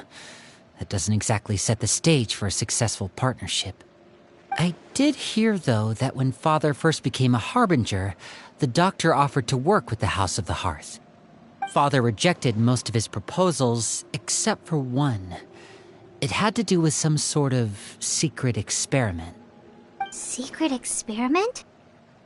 Could that be what Clairvy was talking about? I don't think so. I don't know any details about the experiment itself, but I do know it's an entirely independent operation. The Doctor only proposed a direction for the research. That was the extent of his involvement. I still don't think that counts as working together. The details of the experiment are confidential, but complete records are kept on all participants. That doesn't seem to be the case with the situation Clairvy referred to. I know you don't agree with some of the Fatui's methods, and I'm not asking you to. But I am asking you to trust us on this. The House of the Hearth has its own principles. There are certain lines we're not willing to cross. Alright, that's good to hear at least. Clairvy seems to think the Knave and the Doctor worked together to do something horrible. If that turned out to be true, Paimon doesn't know how he would even face you guys. It's just that it doesn't seem like Clairvy is lying either. The easiest thing to do would be just ask the Knave directly, but Paimon doesn't think she'd tell us. Father didn't come back last night. She's probably still near the shore. We'll be counting on you to distract her. Lynette, you're with me. Fremine, you know what to do. Be on your guard, everyone. All right, let's get to it.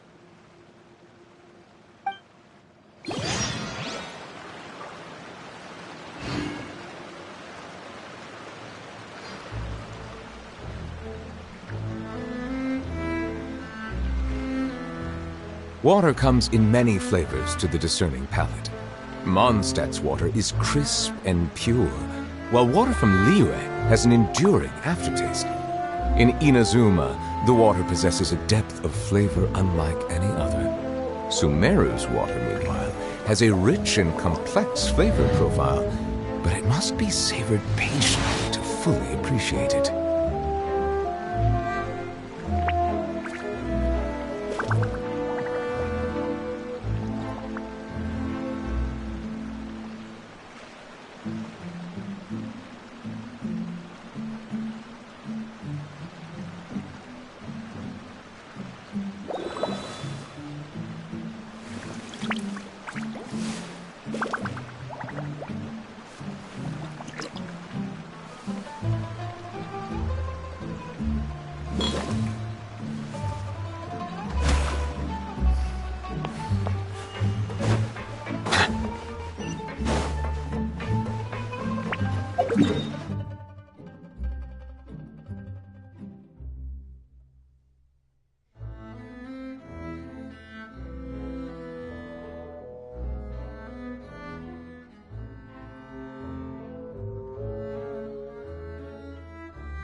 Silence!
Ah, it's you two again. I must say, you look a bit pale. Did you have trouble sleeping last night? A little. Perhaps if you had less on your mind, you'd be able to absolve yourself of such troubles. So what are you planning to do now? Catch up on some sleep? Or should I give you some time to rack your brain for a topic to discuss before I ask any questions? Although I must profess to being curious. Without child here, how do you plan on distracting me?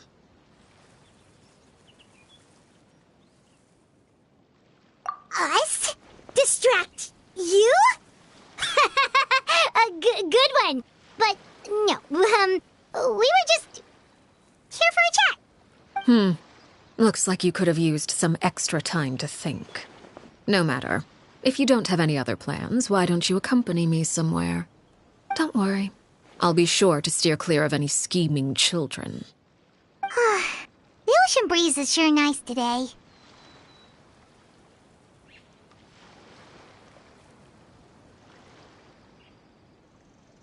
Children always think they can hide things from the grown-ups. But nothing gets past me. Least of all a little scheming. I think I'll let them have at it for a little longer. I can be very patient. Well, I'll leave you to think things over. If you're so inclined, meet me outside the Palais Mermonia. Good things come to children who do as they're told. So I do hope you decide to tag along. If only for your friends' sakes. What should we do? She clearly knows about everything we've been doing in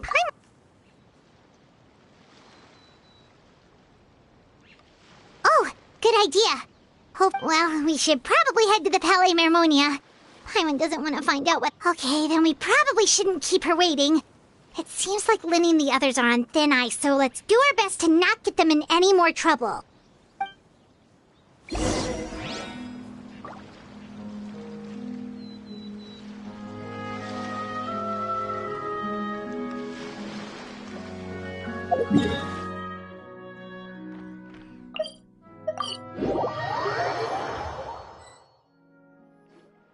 Seeing as we still have some time before my meeting, we might as well enjoy some pleasant conversation while we wait. I'm glad to see you get along with my children. Being surrounded by good companions is necessary for a child's development. You're not planning on doing anything to them, are you? I assume you're referring to Lenny, Lynette, and Fremine.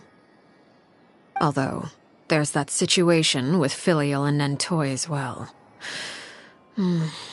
It appears quite a few people have been acting out lately. No matter. I'm not one to discriminate. All those who betray the house meet the same fate. There are no exceptions. Does that mean you're going to kill them? Oh, are you here to beg for their lives? I'm sorry to disappoint, but the rules of the house change for no one. In my organization, everyone is responsible for their own actions. But don't you care about them at all? They really respect you. They even call you father. You must feel something for them. Any organization in which feelings come before principles is one destined for ruin. The House of the Hearth is hardly an exception. You could say our principles are more stringent than most. Perhaps I can offer you this consolation at least. As our guests, you two will not be held accountable along with them. I would imagine Linny, Lynette, and Fremine will be able to keep their lives. As for Filial, Nentoy, and the others, I'm afraid there's little I can do. They can try to escape, but once you know our secrets, there's no getting out alive. But that's awful. Ah, you seem concerned. Out of consideration for my guests, I suppose I could turn a blind eye for a little longer. If Linny and the others manage to dispose of Claire V in the meantime, all evidence of their wrongdoing will be lost. In that case, I could hardly punish them for something I couldn't prove. If their efforts are unsuccessful, on the other hand, all will be held accountable, and the punishment will be severe. Of course. Oh, and here, I believe this belongs to you. Do try and keep better track of it next time. It takes a considerable amount of time to train a bird like this. It would be such a pity if you were to lose it. Permanently. Wait, where did you get that? Well, I'm afraid that's all the time we have to chat. Now, for the matter at hand. I asked you to meet me here because I have business at the Palais Mermonia. It has nothing to do with you, but I think it would be prudent for you to stick by my side for the time being. There will always be time later to run off and tell Linny what you've learned. Well, time to go. Looks like we wrapped things up just in time.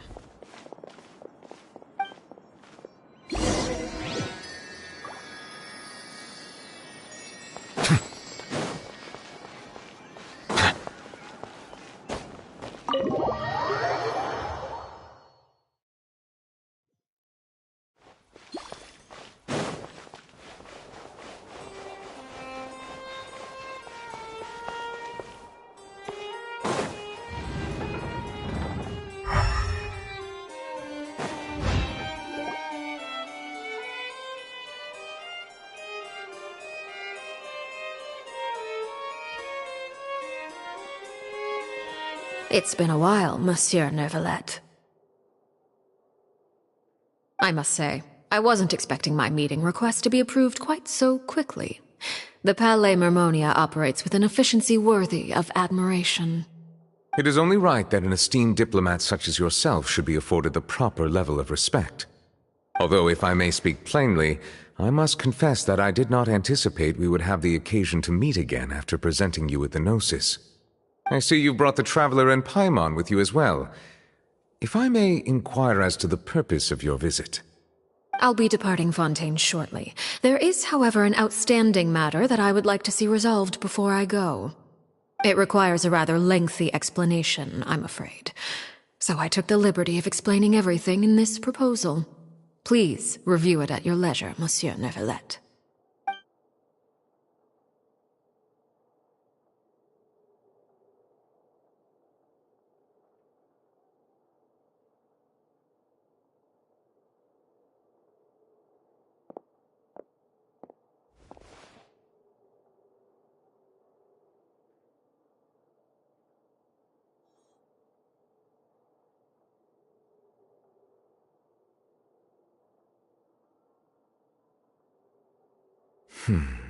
I understand your request.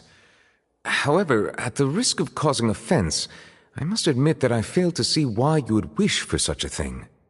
I heard you have a certain fondness for water tasting, Monsieur Neuvillette, so allow me to use water as an analogy. A family is like a large body of water with countless rivers flowing in and out. As someone who watches over this system, I would hope that each river that flows from the source will eventually reach the ocean. Of course, objectively speaking, I know this is impossible.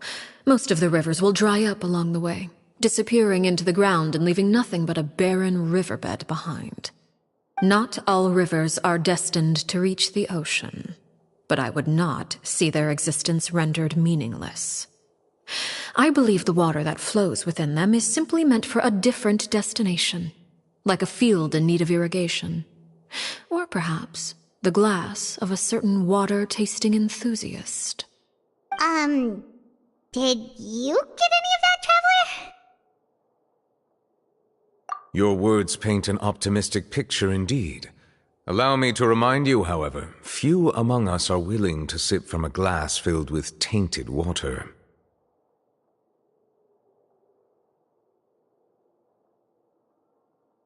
It may have been tainted at one point in time, but not to worry.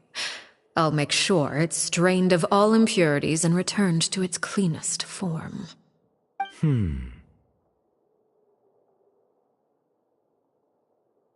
I seem to recall there being a transactional aspect to your proposal. Perhaps you could expound on that? If you accept my proposal, Monsieur Neuvillette, I will gradually withdraw my forces from Fontaine. And, unless absolutely necessary, I will no longer carry out any special missions within Fontaine. I presume I can take your words to mean that, in the future, cases similar to the Tartuffe assassination will cease to cross my desk? Tartuffe? Ah, that thief who embezzled funds from all those charities, you mean? My deepest condolences to his family, but without any evidence, I cannot imagine how the House of the Hearth might have been involved in his passing. Of course, if you accept my proposal, Monsieur Neuvillette, I'm sure certain measures could be taken to reduce the frequency of such troubles. You choose your words carefully indeed. In that case, I am inclined to accept your proposal. My thanks for your generosity, Monsieur Neuvillette. Well, with that settled, we should be going now. I took the liberty of bringing along 2 bottles of spring water from Snezhnaya for you to enjoy. I do hope I get the chance to hear your impressions. Perhaps at our next meeting? Yes? Indeed. I trust you would not overlook your commitment in the meantime. All right, Traveler Paimon. Time to go.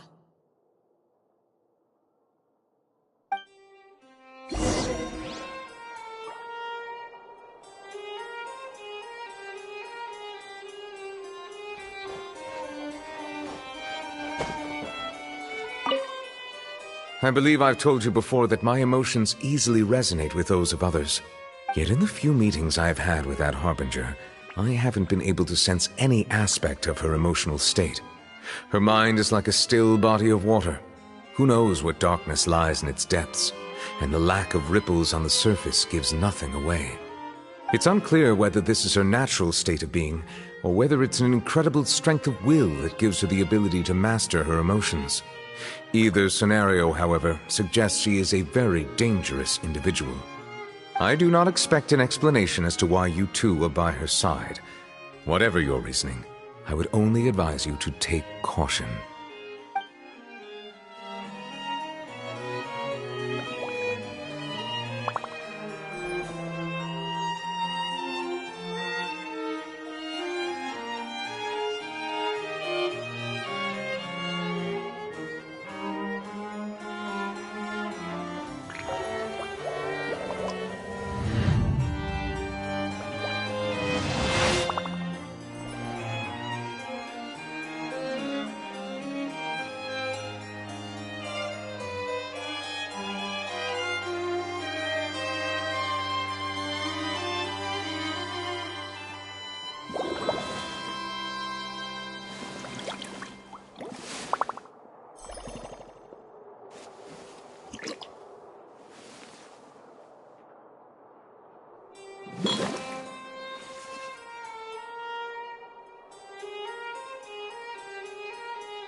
About back there?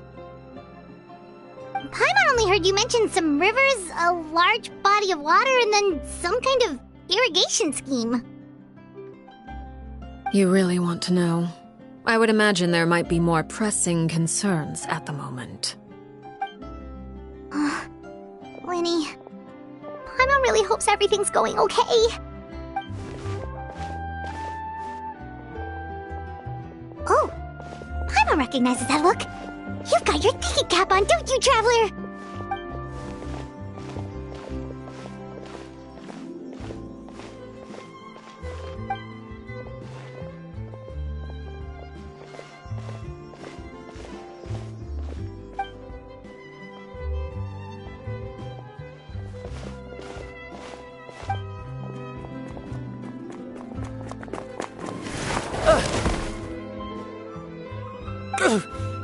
Oh, shoot.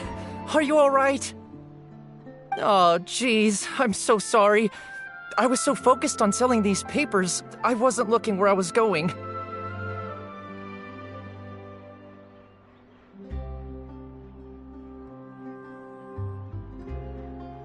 Well, let me make it up to you at least. Here, take this paper. On the house.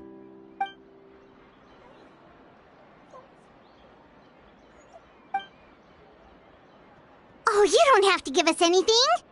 Please, I want to. It's not like I'm short on supply. All the extras will be useless come tomorrow anyway. It's my fault, really. I was just trying to bring home some extra mora for the family, but I bit off more than I can chew. I haven't had many takers today, so I'm still swimming in papers. What's going on here? Nothing much. I just ran into your friend here on accident. I should probably get going, actually, so... Hold on. Of course, I'm happy to compensate you with mora, it's just... I don't have any on me at the moment. I'll take 3 papers. Here. Your payment. Oh! Thank you for your patronage. May the Archons bless you with good fortune. If only I had the chance to run into such generous customers every day. I should probably just take on a smaller inventory though, right? I'm getting married soon, so sometimes it's hard to not get ahead of myself. Anyway, I should head out. Goodbye! Well, now that my affairs are settled, we should take the boat back to Poisson. We've even acquired some light reading to enjoy along the way. Actually, why don't we stick around for a little longer? Paimon just realized how hungry she is. She can't head back to Poisson on an empty stomach.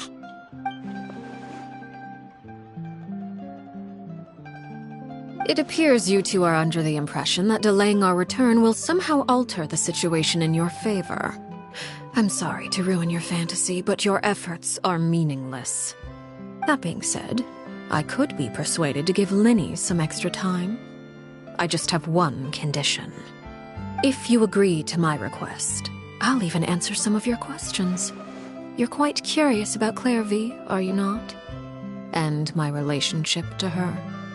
Wait, why are you being so generous all of a sudden? You're not gonna ask us to do something bad, are you?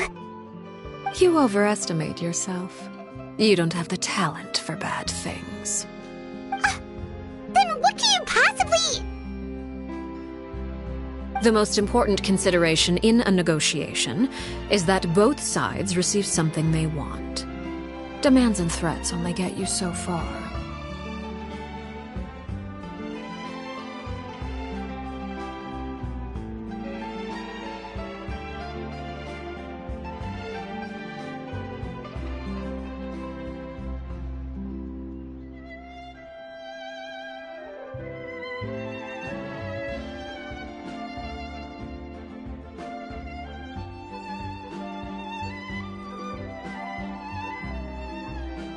Wonderful. Here it is. When the time comes, make the choice that you deem most appropriate in the situation, and lend your help to the House of the Hearth. Okay. Sounds normal enough. But what do you mean, when the time comes? When is that supposed to be? That is for you to decide.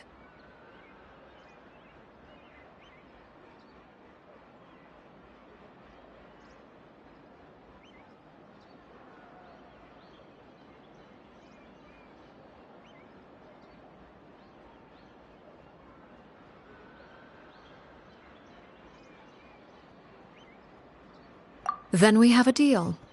Follow me.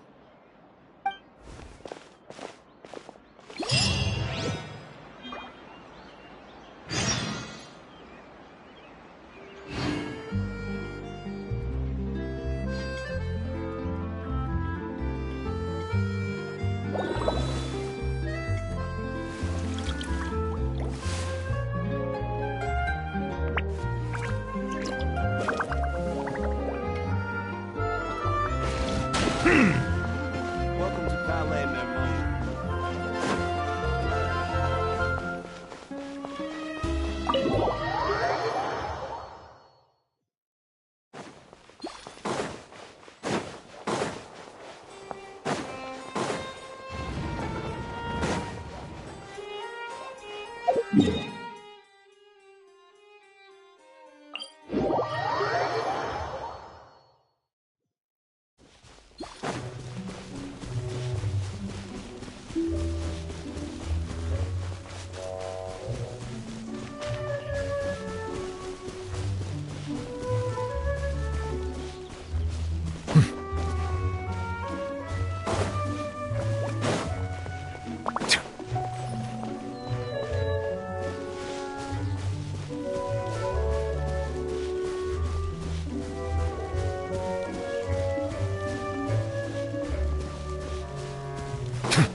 What is this place?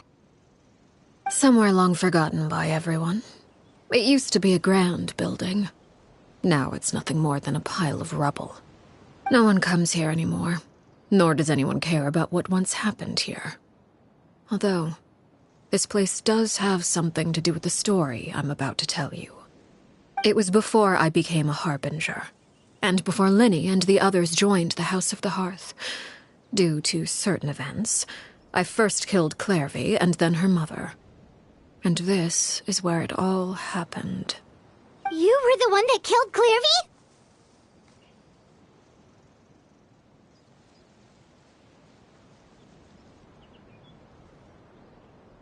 Patience now. Allow me to explain Knave's side of the story first. I'll start from the beginning. Knave was 6 years old when she was brought by her mother, Crucibina, to live in the House of the Hearth. From the outside, it seemed like a fairy tale. A thriving family made up of kind adults and friendly children. Crucibina was the Knave at that time, and the House of the Hearth was under her control. She was Knave's mother by blood, but she was also the mother to all the children in the house. Knave was happy here, for a time. But she quickly realized that being part of this family wasn't a fairy tale at all. It was a kind of purgatory. Purgatory? Exactly. The House of the Hearth takes in war orphans from all over Tevat. But as for how to raise them, that depends entirely on the person in charge. Crucibina came up with a novel idea.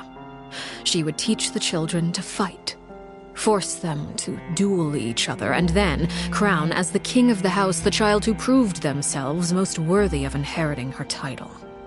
It's difficult to estimate the number of children who died or were maimed in the process. There's little I can say about the ones who died. The ones that emerged with permanent injuries, on the other hand, well, they still served a purpose. They would be handed over to the doctor to be experimented on, or sent away on dangerous missions. Nothing more than tools to be used and then discarded. So those were the experiments Clarevy was talking about. But what actually happened to her? You said that Clarevy was Crucibina's daughter, so if Clarevy tried to convince her to stop what she was doing, Crucibina probably would have listened, right? Despite being Clarevy's mother, Crucibina cared little for her daughter. She forced Clarevy to join the House of the Hearth only as a means to demonstrate her own impartiality as a mother, to prove that she treated all her children equally. Clarevy did try to convince her mother to change her ways, but it was to no avail. After her efforts failed, the only other option was to rise up and try to fight back. Unfortunately, the other children had already been thoroughly indoctrinated into the illusion of happiness Crucibina had created. Of course, there was one exception. Someone Clarevy's age, who knew the truth about the House of the Hearth. Her name was Peruere. Wait, the friend that Clarevy mentioned? Friend, huh? I suppose we can call her that for now. Clarevy was a cheerful and passionate person with a tenacious spirit. Peruere, on the other hand, was rather cold-blooded. Her cold-blooded nature allowed her to see through Crucibina's facade. Yet, it was also this cold-bloodedness that prevented her from acting against it. At least at first. While Clarevy longed for freedom, Peruere was convinced that, amid all the fighting and violence, she would make it until the end. Despite their differences, the two became fast friends, united by their knowledge of the truth.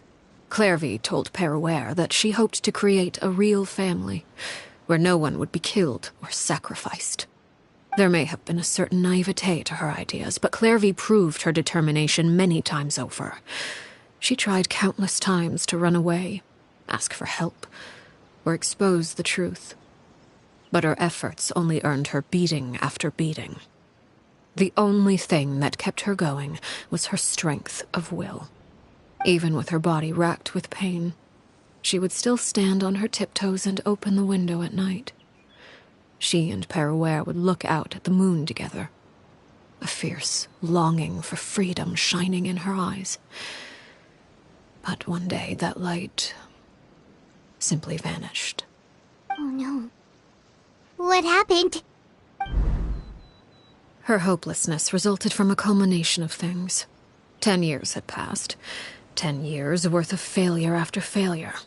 She and Peruere weren't children anymore, but finding any chance to escape still seemed as hopeless as ever. It was during this time that Peruere suggested a new plan. If escaping was out of the question, why not take down the very person sitting on top of this throne of lies? Mother herself. Clarevy rejected that proposal. She claimed that, as a famous harbinger, Crucibina possessed an unimaginable amount of power. Trying to kill her would have an incredibly low chance of success.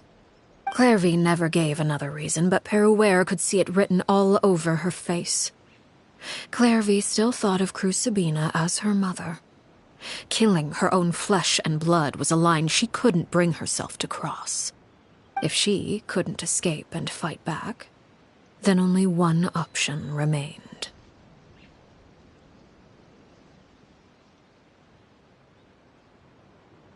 Precisely. Death was the only way that she felt she could be free. It happened during a duel. When she arrived at the dueling ring that day, her partner turned out to be none other than Peruere. The very person that had stood by her side all those years. It was a fierce battle. But ultimately, Clairvy decided to let Peruere end her life. From that moment on, Peruere's journey was one written in flames. When the rain finally came and washed it all away, there she stood, the sole victor in Mother's endless game of slaughter. A trail of corpses strewn across her path to success. It was the very result she had predicted 10 years prior. Even then, she believed she would make it until the end. She wasn't surprised by the fact that she emerged as Mother's undisputed heir. Rather, her success left her with an inexplicable sense of restlessness. She was unsettled. And there was only one thing that could quell that sensation. Perhaps you two would like to take a guess as to what it was? Crucibina, you mean? But... Correct. This is the place where Peruere killed her best friend. A mere year later, this is also the place where she fought tooth and nail to kill the mother they shared. The moment she acted, any conception of what was right or wrong ceased to matter. It's one of the principles of the house. Only those who survive get to write the rules. Peruere won the battle, and became a harbinger herself. After which Her Majesty, the Tsaritsa, bestowed upon her a new name. Arlecchino. So the Perry Clairvy was talking about... It was you all along. I left that name behind long ago. I must say, hearing it now does bring back memories. After I defeated Crucibina, the moniker of Mother died with her. I chose to forego the title she called herself, and even chose to give up my own name. I rebuilt the House of the Hearth under a new identity. Not only as Arlecchino, but as father. And that is where the story ends.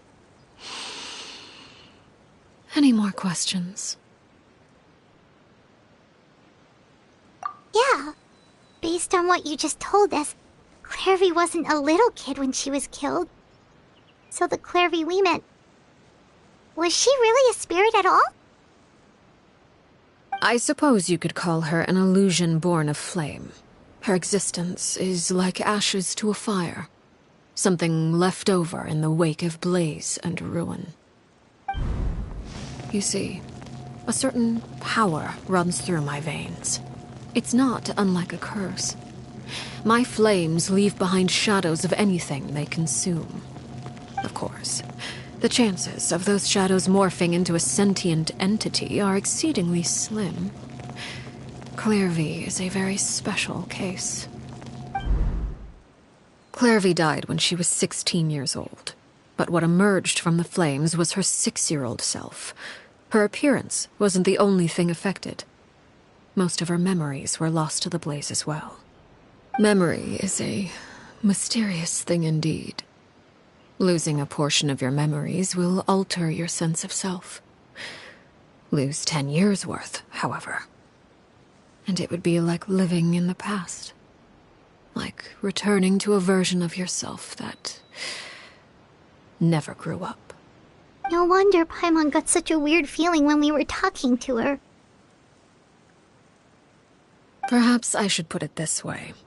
Clairvy is someone trapped in time. It may seem like she exists with us in the present, but she truly lives in the confines of her own past. So if all of that is true, then you must have known about Clairvy for a long time. Indeed. She's a rather volatile and unstable entity. Sometimes she would look after the children. She's even saved some of their lives. But other times, she would hide from me and become obsessed with revealing the truth about the house to anyone who will listen. Shadows don't have the capacity to learn or grow.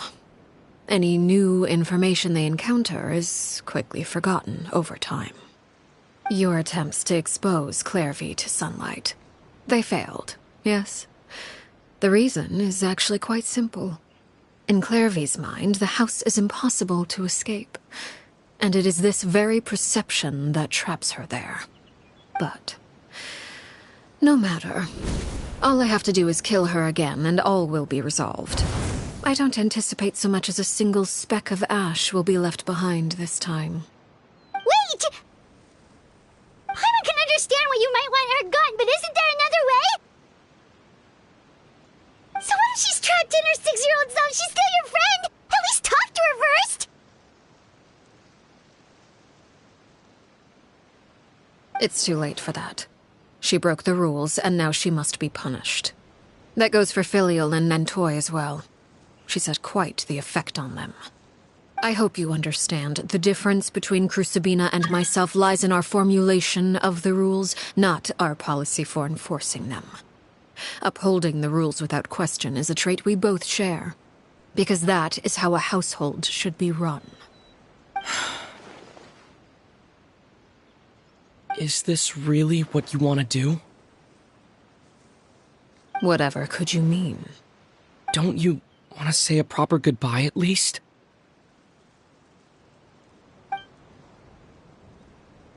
Whether as a killer or as a father, there are two things that must be avoided at all costs: anger and sorrow. Anger makes you impulsive. Sorrow causes you to waver. Well, it appears it's about time to proceed. Before we arrived, I told some of my well-behaved children to bring our troublemakers here by nightfall. I do believe I've kept my end of the deal. I gave your friends quite a bit more time. As for what happens now, we'll just have to wait and see.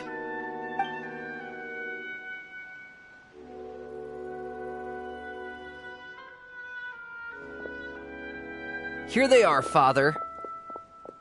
Oh, you gonna execute him? Seeing something like that would actually be a first for me. Lenny!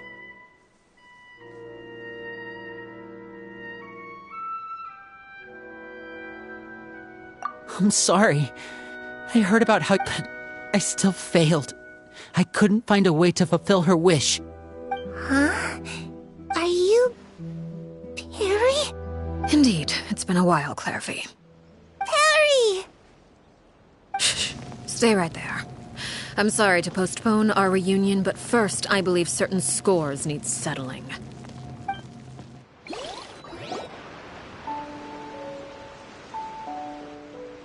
Father, let me explain. Out of my way. Father! You chose to conceal a threat to the house, and for that, you must be punished. Overall, however, I suppose your wrongdoing is hardly the most egregious of the bunch, so I'll deal with your punishments later. As for right now, the more pressing concerns are the traitors among us. By traitors? Do you mean us? Father, let me explain. We didn't mean to... Fultz, why don't you share what you heard? Yes, Father. Secret Midnight Meeting number 3. Participants, Filial, Nantoy, Sato, Toddy. Nantoy clearly said, if only Father wasn't the one who took us in. Sato added, I'm sick of this life. I just want to live as a normal person. Filial was the worst of them all. She called us crazies and said a bunch of mean things about Father. I did not! You're lying! Fultz is trying to frame us. It's not like I'm the only one who heard those things. After that, you and Toddy and a bunch of other people started talking about Clairvy. You were using all those things Clairvy brought up as an excuse to question Father. We're birds locked in a cage. The only way out is to destroy it. That's what you said, wasn't it? You little... You just want me gone, don't you? What did I ever do to you, huh? And you, Sheplo, have you forgotten who stood by your sickbed watched over you and changed your dressings? Come on, let's hear it then. What's your reason for all this?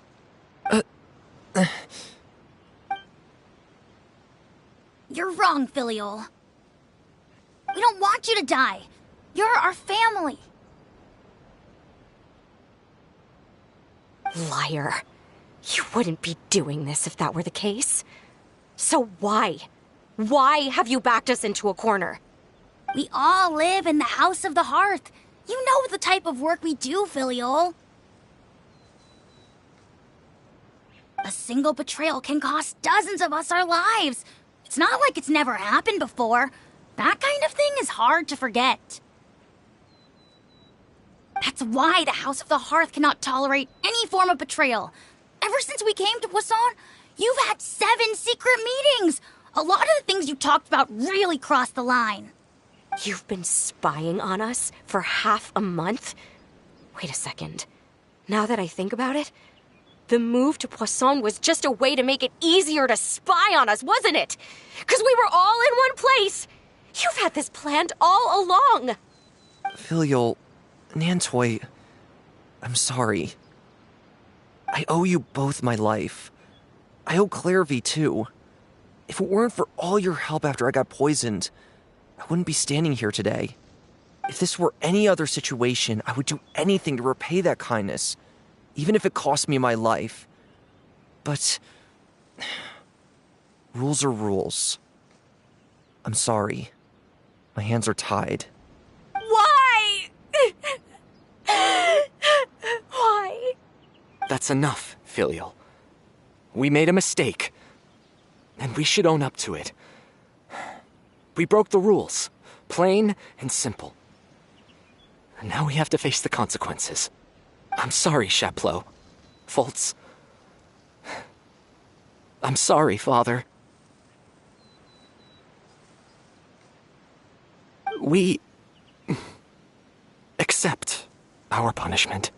Chaplot, according to the rules of the House of the Hearth, how should these traitors be punished? All those who betray the house pay with their lives. And so it shall be.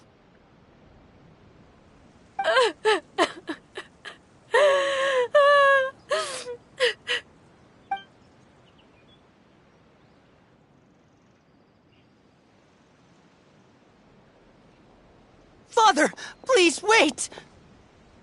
Something you want to say, Linny? Please reconsider, Father. What Filial and the others did, does it really count as betrayal?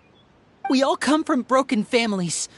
From the very first day we joined the House of the Hearth, we wanted nothing more than to make it a real home. But the truth is, none of us know what a real home should look like.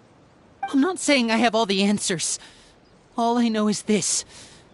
Killing Filial and the others may uphold the rules, but doing so will only bring us further away from being a real family than we've ever been. So please, Father, please reconsider. I agree with Linny. Father, please.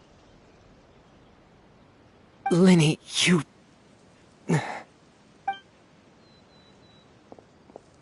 I also agree with Linny.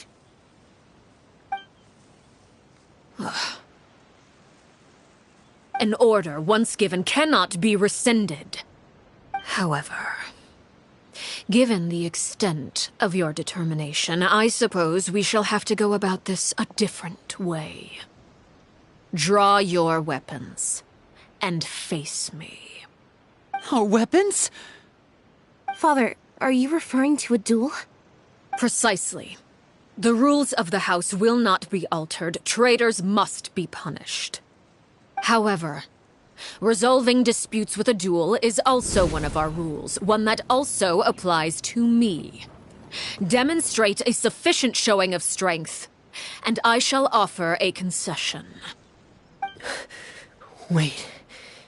Beat Father in a duel? Impossible. Father is way too strong, even for Linny.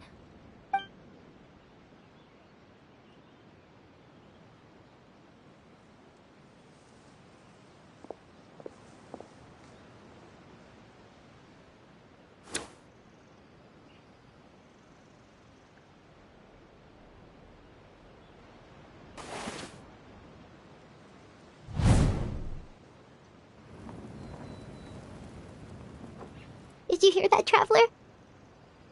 Len and the others have to duel the Knave. What should we do? Can they really win something like that? If they lose, those people from the house are really gonna be executed. Hey, are you listening?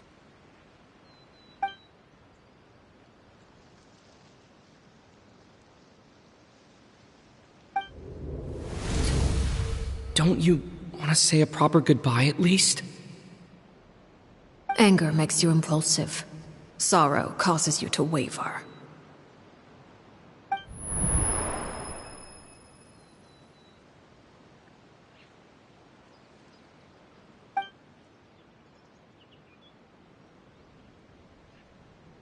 Oh, looking at that expression on her face, she seems really serious about this.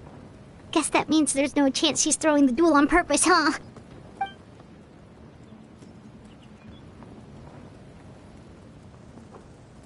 When guests are around, families are often on their best behavior. And any disputes are less likely to escalate. When the time comes, make the choice that you deem most appropriate in the situation, and lend your help to the House of the Hearth. What's wrong, Traveler? Hey, where are you going? Traveler?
You're asking to join the duel against the Knave?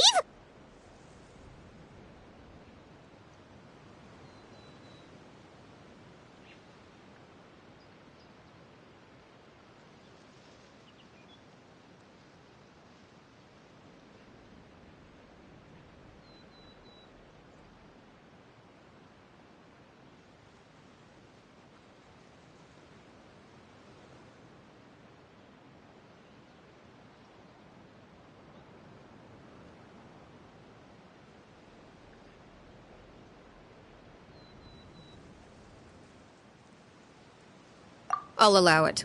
We do have a ready-made dueling ring at our disposal, after all. All I would advise is this. Keep a firm grasp on your weapon, and give it your all. Any less, and you may just lose your life.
Order guide you.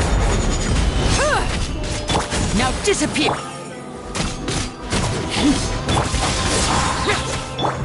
Watch out for Father's movements!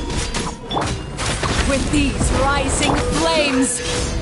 What pitiful attacks! I thought I taught you better.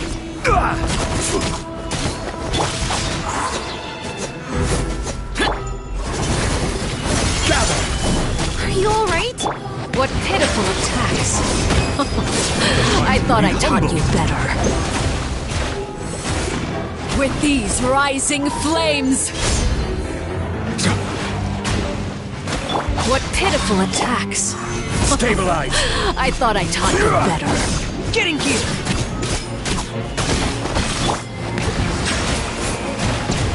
With the fall of darkness, destruction shall rise. Solidify! Have a taste of purgatory.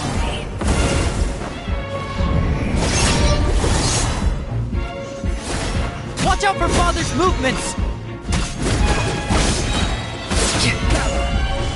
I will have order.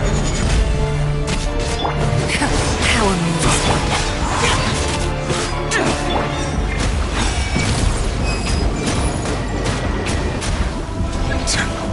Are you alright? Like a fly tangled in a web. Spare your energy. Running is oblivious. With these rising flames.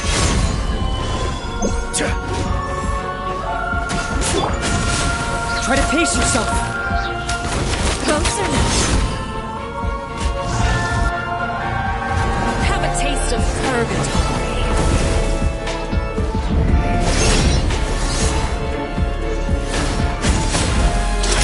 Here comes the finale! Now's our chance! Is it my turn? Forward! Not bad.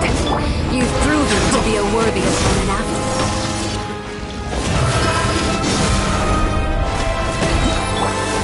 Not bad. You've proven to be a worthy opponent after Over here! Gather!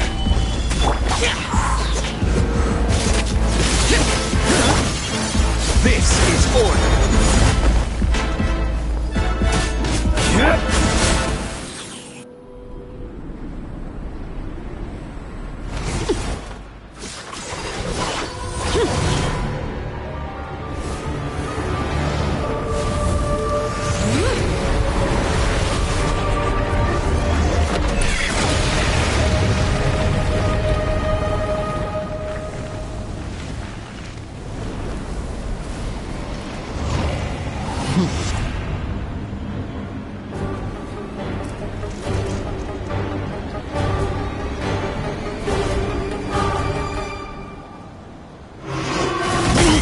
Stay calm. Consumed away.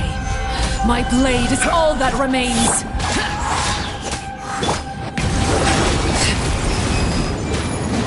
Be sanctified.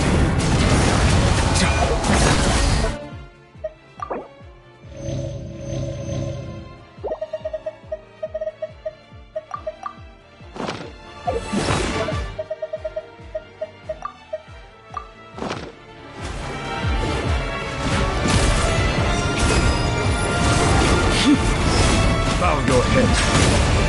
Now's our chance! Over here!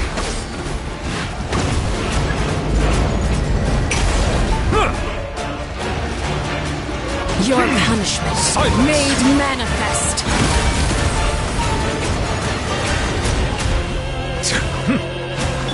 Step right up! Watch out for Father's movements! Look out!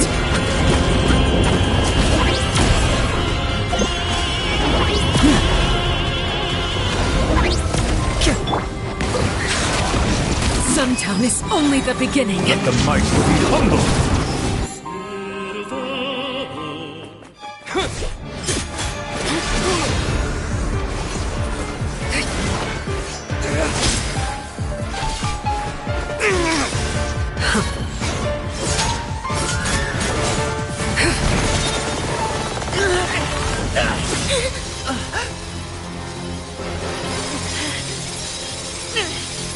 You should know better than to crowd in one place.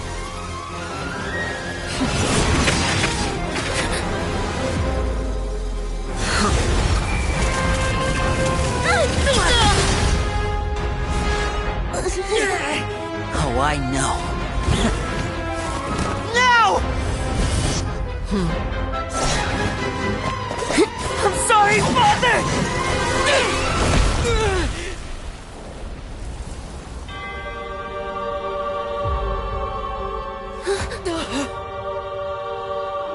Sorry for what? This pitiful excuse for an attack?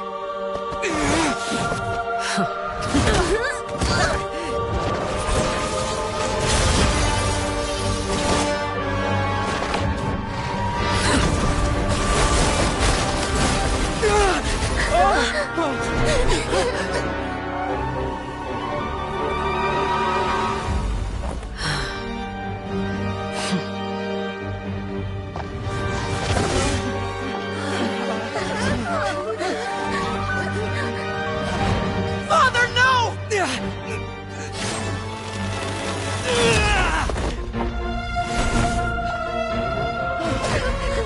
Made it out, did you? You're stronger than I expected.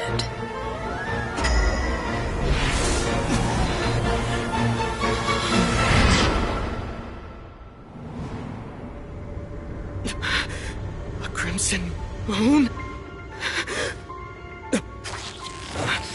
I can't move.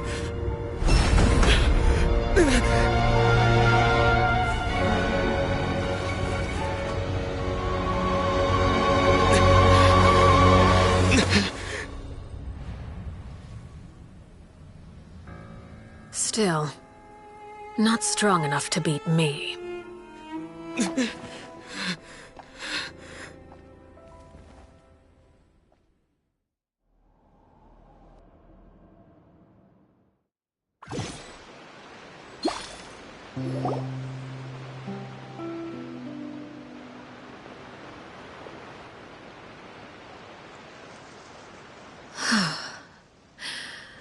I believe we can end things here.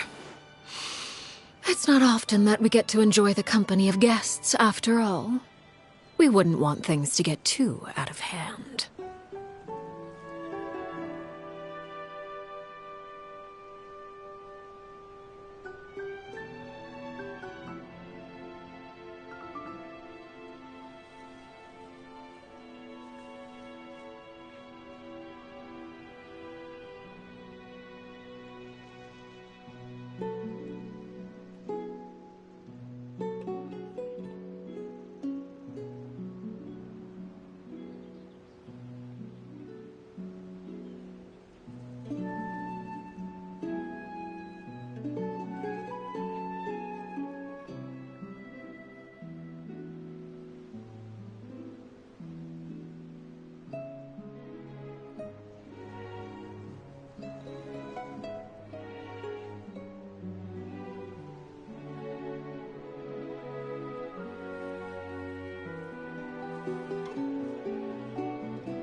Are you... Lyney! Given that I am the victor of this duel, as agreed. No! I never thought things would end like this.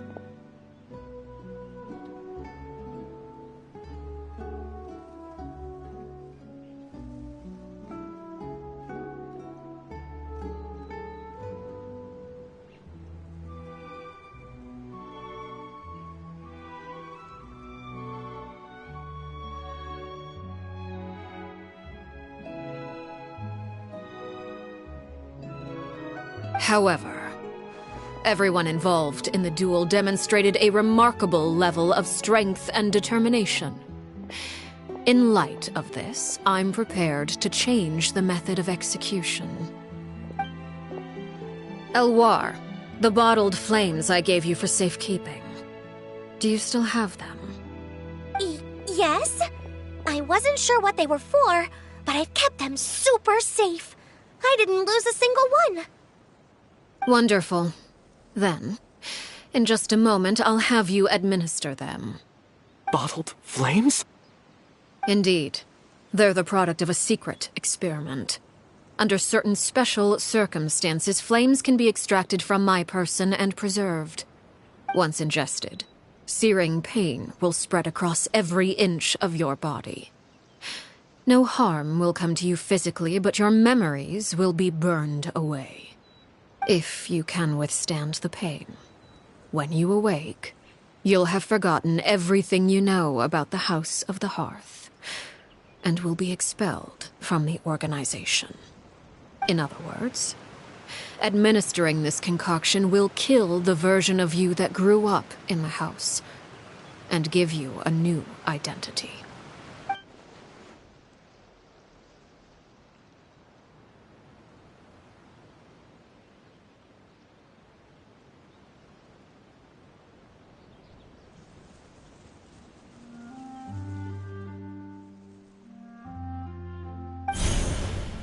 Memory is a mysterious thing indeed.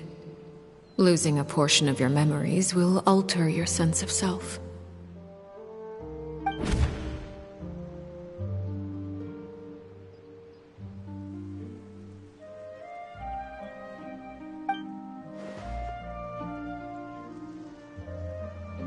So, you're just letting us go, Father? You misunderstand. Memories are extremely important. Once consumed by flame, the version of you standing before me will die, and our secrets will die with you. So no, I don't intend to just let you go, because the person who survives will be nothing but a stranger. Even so, I won't have to live in fear anymore. I'm sorry, Father. I'm sorry I let you down. But I really... Don't cry, Filial. You haven't left the house yet, so there are still rules to be followed, yes? Remember what I taught you. Anger makes you impulsive, sorrow causes you to waver. Don't let yourself be controlled by your emotions. Of course. I'll remember. Dry your tears, and go pursue the life you really want. Yes, Father. Chaplot, Foltz, Elwar. Take them back to Poisson. And bring Linny and the others as well. I prepared 3 extra vials of bottled flames. As for whether to take them, the choice is yours. Goodbye, children. The next time we meet, I will no longer be your father. Thank you for all you've done for the house. I hope you have bright futures ahead of you.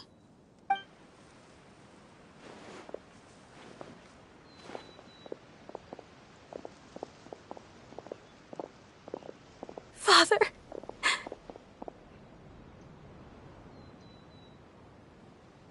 Let's go.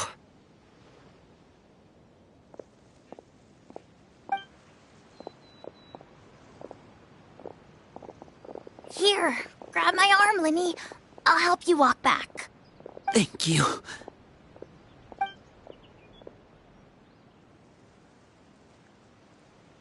Clairvy.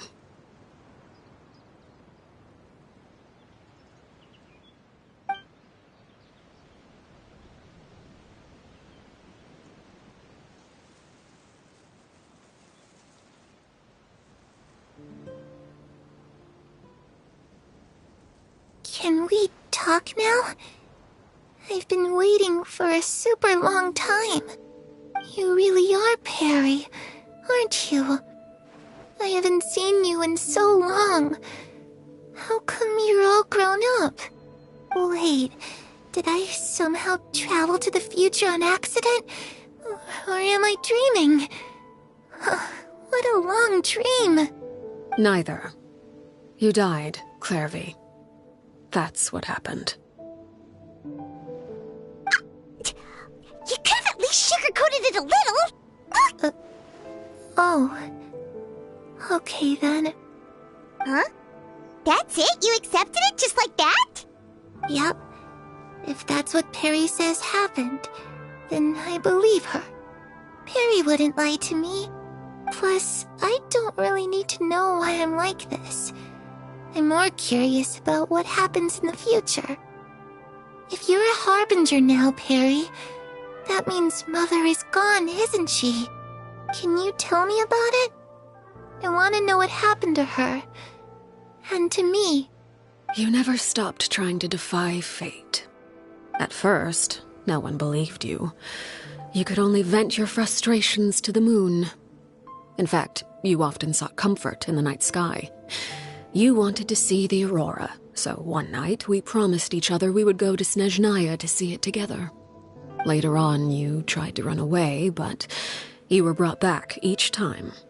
Mother spared your life, but it wasn't out of kindness. Instead, she decided to make an example of you by slowly torturing you over time. That way, the other children would know what happens to traitors. Still, you never gave up. Mother hoped that through ruthless duel after ruthless duel, she would be able to crown an ultimate victor among the children she raised. But you called on everyone to unite, to fight to a draw in order to reduce casualties. Your efforts may have only delayed the inevitable, but still. You gave them hope. You tried everything you could think of, but every attempt ended in failure. Still, you never turned your sword on Crucibina, and you never turned it on me. On that gloomy day, you told me, "For the last 16 years of my life, I've done everything I can to fight for freedom. But now, I realize that the only freedom I truly possess is the freedom to choose to die." I never imagined I would say something like that. I must have been feeling really worn down. But somehow, I still think I understand. According to Mother's plan, only one of us was going to make it until the end. And I always hoped that person would be you. If I could do it all over again, I still don't think I would make a different choice. Even when I first met you, I knew you'd be able to do what I couldn't. Is that so? Even now, I'm not sure I truly understand what kind of freedom you were trying to pursue. But as the head of the House of the Hearth and as the children's father, I've tried to give them the most basic of freedoms. The freedom to choose their own fate. It's something I discussed with the Eudex of Fontaine. The children who want to leave the house will have their memories wiped clean of all secrets pertaining to the organization. In return, they will be allowed to live a normal life in Fontaine without being prosecuted for their past. Of course, I won't simply hand freedom to them on a silver platter. They have to fight for it and prove themselves worthy of it. Only freedom that is earned has true value. That's more than enough. That's exactly the kind of life I was fighting for. You know, Perry, I think you're a pretty amazing king, and a really great father, too. I'm really happy that you're the one who took over the house. I guess I do have one regret, though. I still haven't seen the outside world. Well, it just so happens that our dear guests over here have been to many nations and traveled to countless places. Perhaps they would be willing to tell you what the outside world is like. Really? Of course! We've traveled all over the place. We've got so many stories, we could probably talk your ears off for 3 days straight.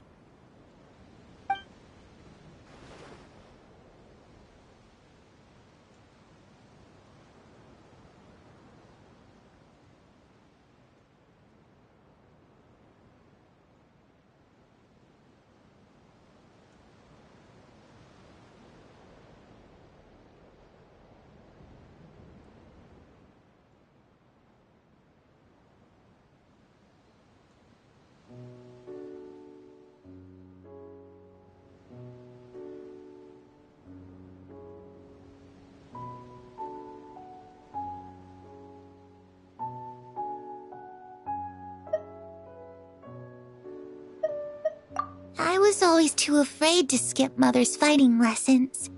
But at the academia, I bet you could do all sorts of secret things in class. Things that have nothing to do with studying. I'm just kidding. Being able to study whatever you want without having to fear for your life actually sounds pretty great.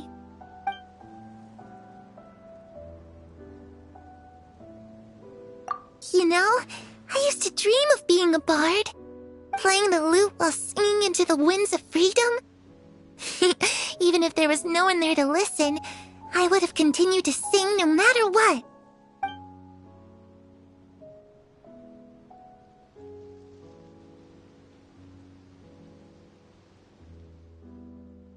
Ah, that's where Mora comes from. I never knew that before. If I had some Mora, I would buy 3 new dresses. One for me, one for Perry, and one for Mother. It's just too bad Perry doesn't like wearing dresses. And Mother, well, she probably wouldn't accept something like that either. I guess I'd just have to keep them all for me then. I could wear a different one every day. Those yokai you mentioned, what do they look like? I once saw a drawing of this one guy with horns on his head and a super scary face. Are there any yokai like that? Oh, sounds like you're talking about an Oni. Yep, we've met one, and let Paimon tell you, they're not nearly as scary as they look.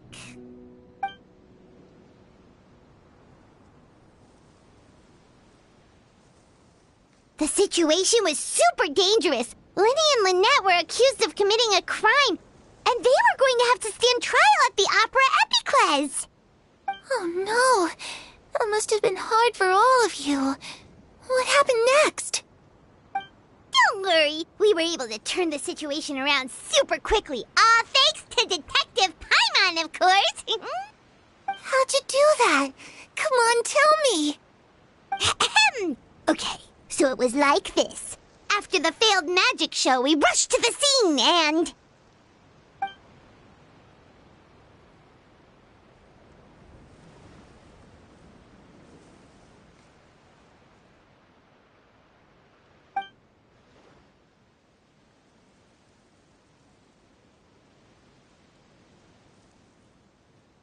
Shadows don't have the capacity to learn or grow. Any new information they encounter is quickly forgotten over time.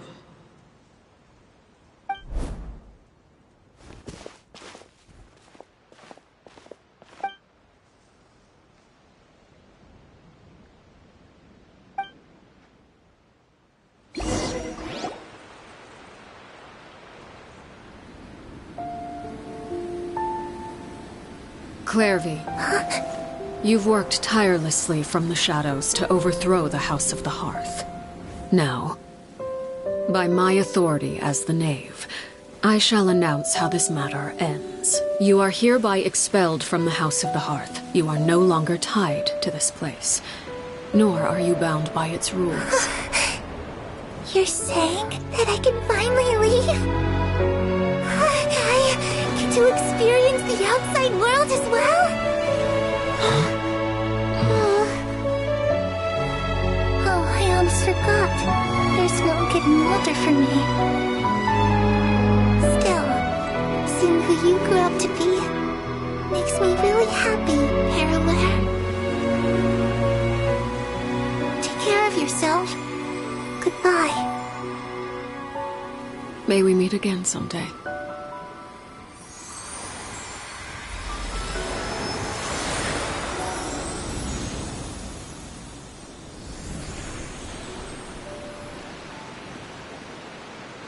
Clairvy. She left so soon. Paimon didn't even get to finish her story. I also have certain sentiments left unsaid. I wanted to tell her that the aurora I saw in Snezhnaya was just as beautiful as the ones in the pictures. But a shadow's memories reset at dawn. Had we delayed any longer, we wouldn't have had the time to say goodbye. Whatever regrets may linger, let them be lost to the coming of a new day. Father? It's Linny! Hey, Linny!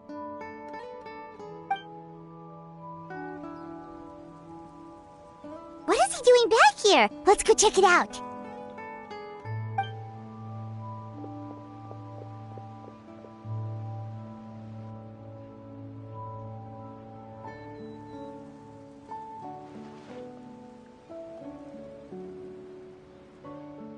Father, the bottled flames have been administered. Filial and the others have left the house. And you? What have you decided? Thank you for giving us that choice, Father. But we never wanted to leave the house. It's the only home we've ever known. Lynette and Fremine feel the same way. They're recuperating back at the Hotel Bouffe d'été. But I decided to come back and tell you where we stood. I'm sure you're well aware of the expectations I have for you. I want you to follow in my footsteps and become the next king of the house. Yet you seem to have different ideas. I must admit, I'm rather surprised by your decision to stay. There's nothing wrong with choosing to live a quiet life. Leading this organization is a heavy responsibility, one not so easily carried by someone forced onto the throne. I just never understood what you saw in me. What made you believe I was deserving of that throne? You're brave, talented, and, most importantly, you cherish your family. You would do anything to protect them, even if it costs you your life.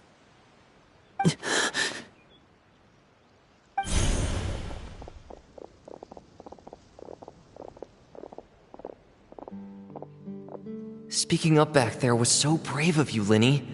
It's all thanks to you that we were able to convince Father to back down. You're a hero, Linny. Hero? Father is the real hero. Had Father gone all out during the duel, there's no way I would have walked away with my life. She must have had it all planned from the beginning, from the very moment she suggested a duel. I'm not deserving of that title. I'm not strong enough or smart enough. You're wrong. In my opinion, all you need to be deserving of the throne is conviction and the necessary strength to act on it. We may have different ideas of what it means to be a family, but you can hardly be said to lack conviction. What you truly lack is strength. For someone of your talent, though, that's something that will come with time. Even without that strength, you still chose to face me in a duel, even though the odds were stacked against you. That capacity to honor your convictions is what I truly see in you. Father. No one knows what the future holds, what tragedy or triumph may be in store. Being at the head of this organization requires the strength of will to face whatever comes. Caution will only hold you back. If reaching a certain standard were required to go after what you want, I would never have succeeded in killing my predecessor. Back then, there was still a considerable gap between our abilities. Strength may decide the ultimate victor, but those who let a lack of strength dictate their decisions or undermine their convictions will never be worthy of the throne. I understand, Father. Thank you. Children must grow up to surpass their parents. Only then can a family continue to flourish. The road ahead is not an easy one, so I'll ask you one last time. Are you certain you want to stay? You've done so much for me, Father, and that kindness must be repaid. Plus, with Project Stuja at hand, there are many dangers ahead, and I, for one, don't intend to back down. Protecting my family at all costs. That's my conviction. Then you're welcome to stay. As for Project Stuja, you need not be too concerned. If those cowardly businessmen and heartless dignitaries try to take us down, I'm prepared to teach them a lesson. Having members who longed for the light was our organization's last weakness. With those members no longer among our ranks, the House of the Hearth is like a spider hiding in the shadows. We need only wait for our prey to come to us. At present, our imperative is to use their plan to our advantage. In doing so, a crimson moon shall rise amid the frigid blizzards of winter. No demonstration of loyalty shall go unrewarded, and no sacrifice shall be in vain. As for the two of you, whether we meet again as friend or foe, I'll remember the camaraderie we shared in this moment. No matter how arduous the journey ahead, I hope we both reach our desired destination.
Melusines are beautiful creatures. They are the pride of Fontaine. Be sure to befriend them and cause them no harm.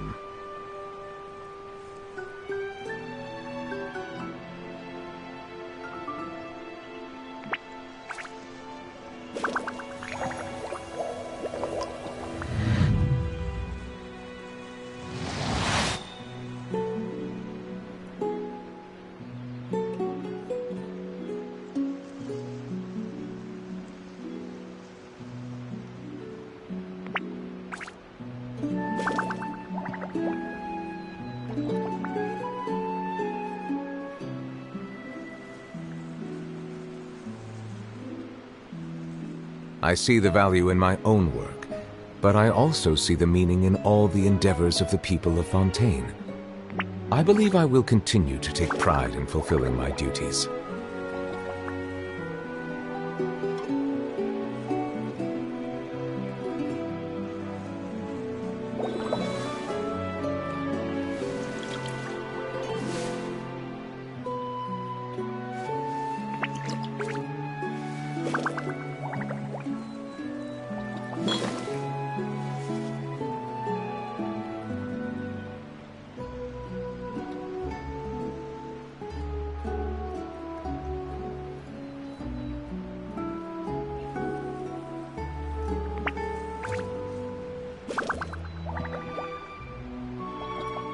Melusines are beautiful creatures. They are the pride of Fontaine.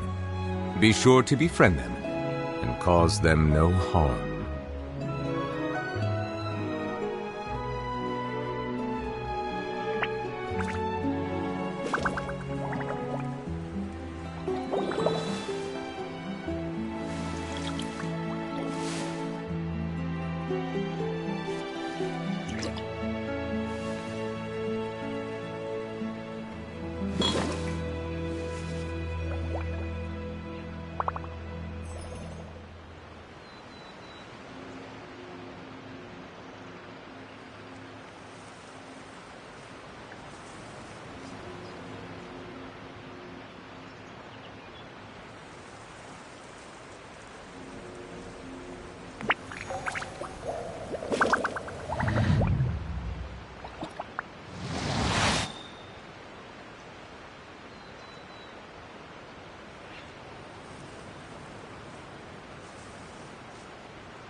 Water comes in many flavors to the discerning palate. Mondstadt's water is crisp and pure, while water from Liyue has an enduring aftertaste. In Inazuma, the water possesses a depth of flavor unlike any other. Sumeru's water, meanwhile, has a rich and complex flavor profile, but it must be savored patiently to fully appreciate it.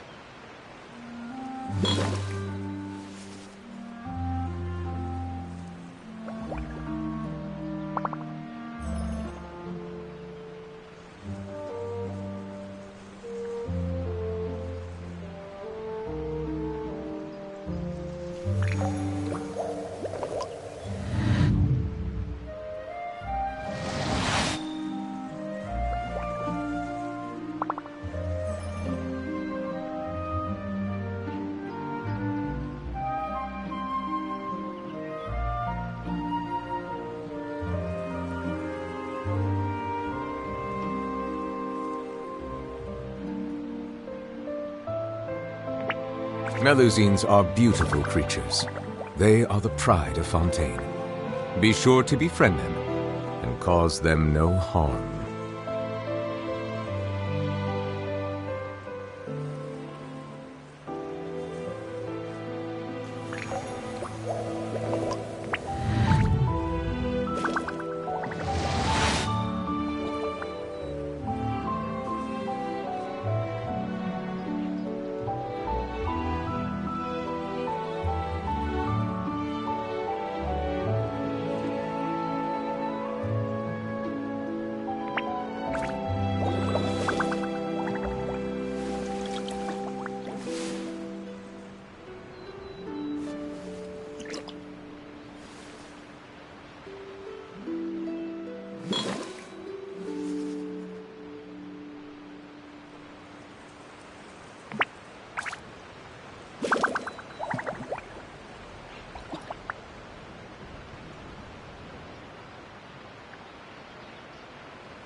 Water comes in many flavors to the discerning palate.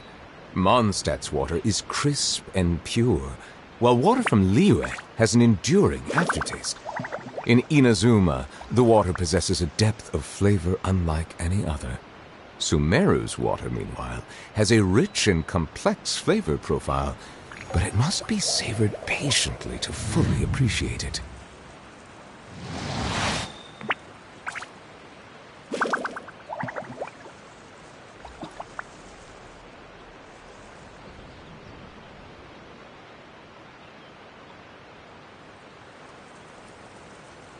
Melusines are beautiful creatures. They are the pride of Fontaine. Be sure to befriend them and cause them no harm.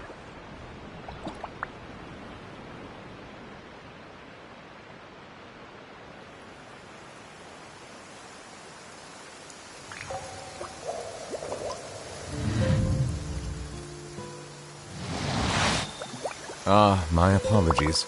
This heavy rain must be quite an inconvenience for you.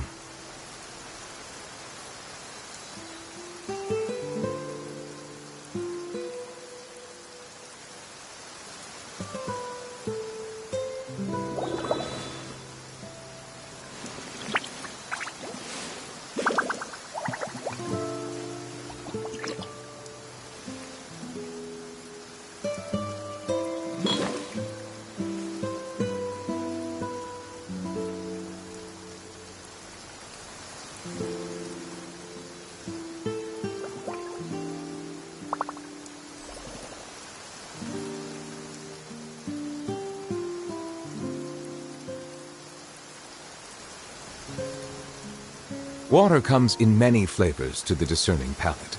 Mondstadt's water is crisp and pure, while water from Liyue has an enduring aftertaste. In Inazuma, the water possesses a depth of flavor unlike any other. Sumeru's water, meanwhile, has a rich and complex flavor profile, but it must be savored patiently to fully appreciate it.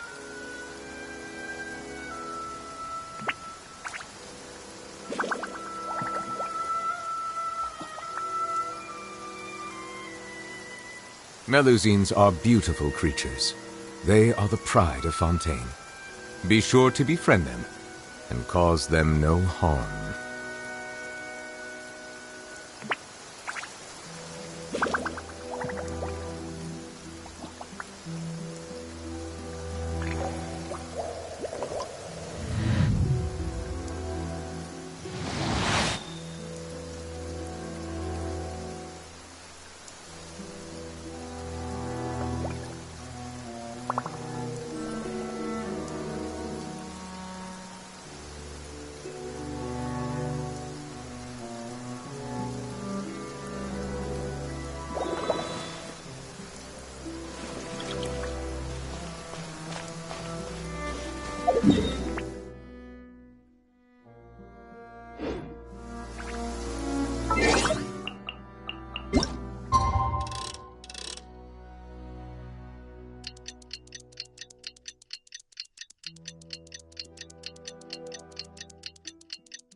I see the value in my own... Didn't Linny say that Lynette...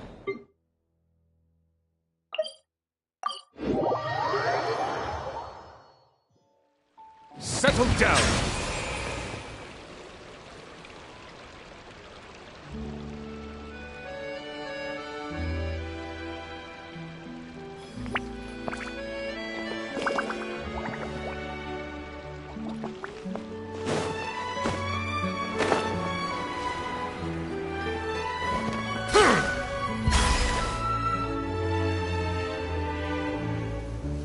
Lynette?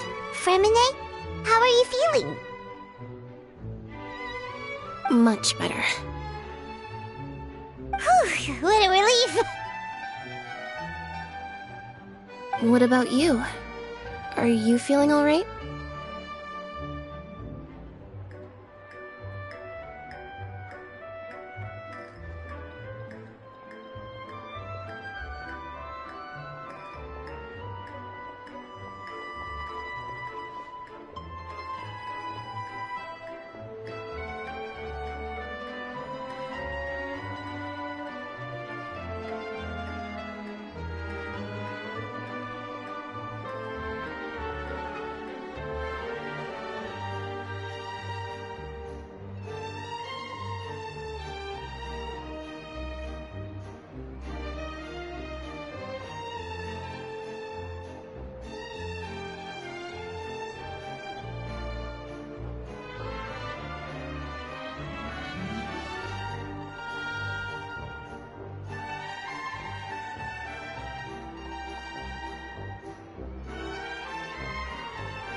I knew you'd come out unscathed.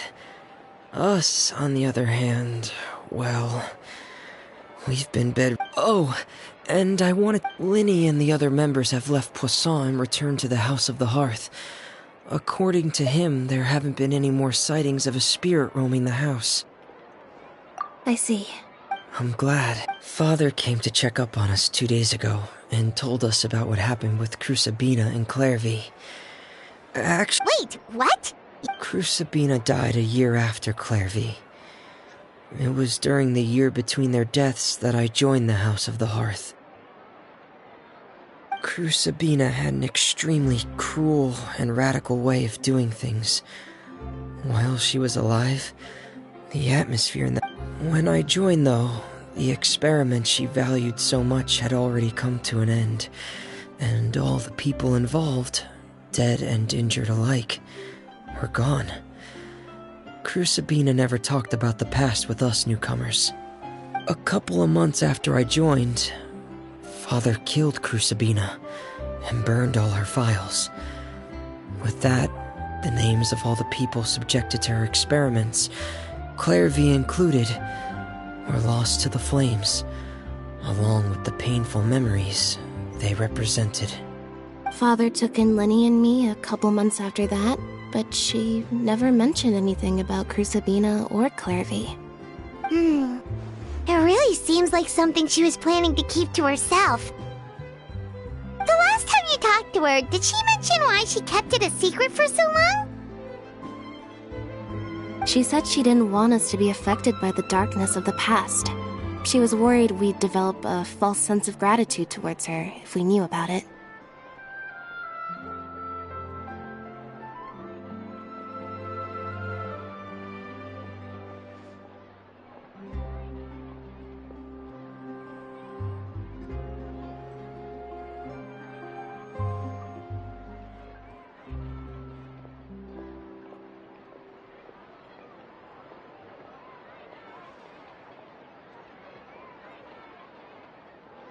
The foundation of a family should be free of any corrupting influence. Whatever happened in the past, it has nothing to do with who we are now.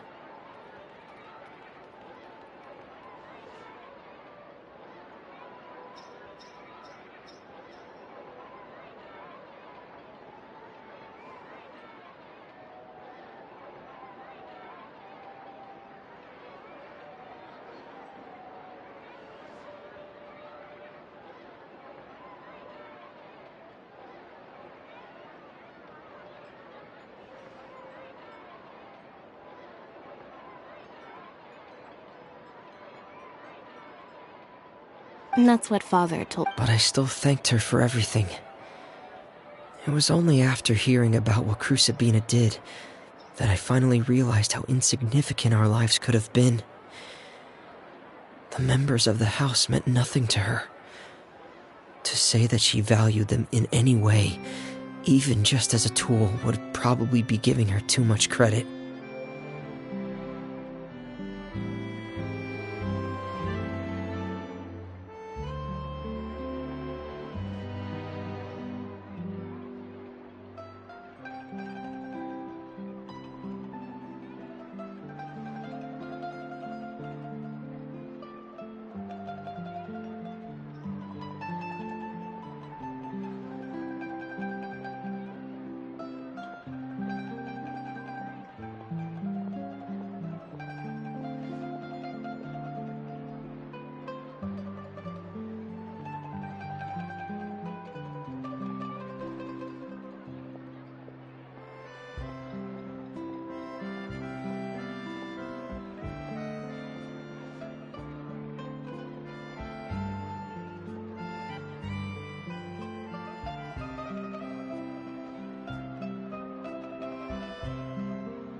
If Father hadn't taken over the... Father rarely brings up the fact that she saved us.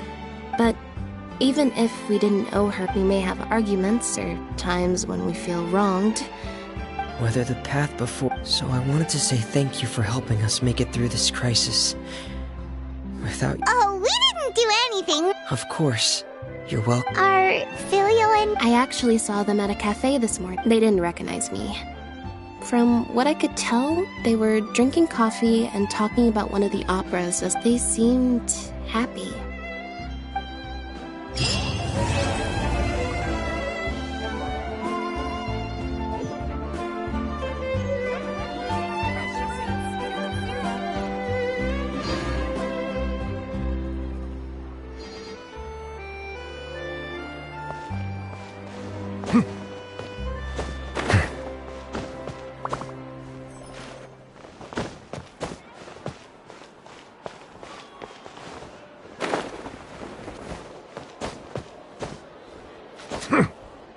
Ugh.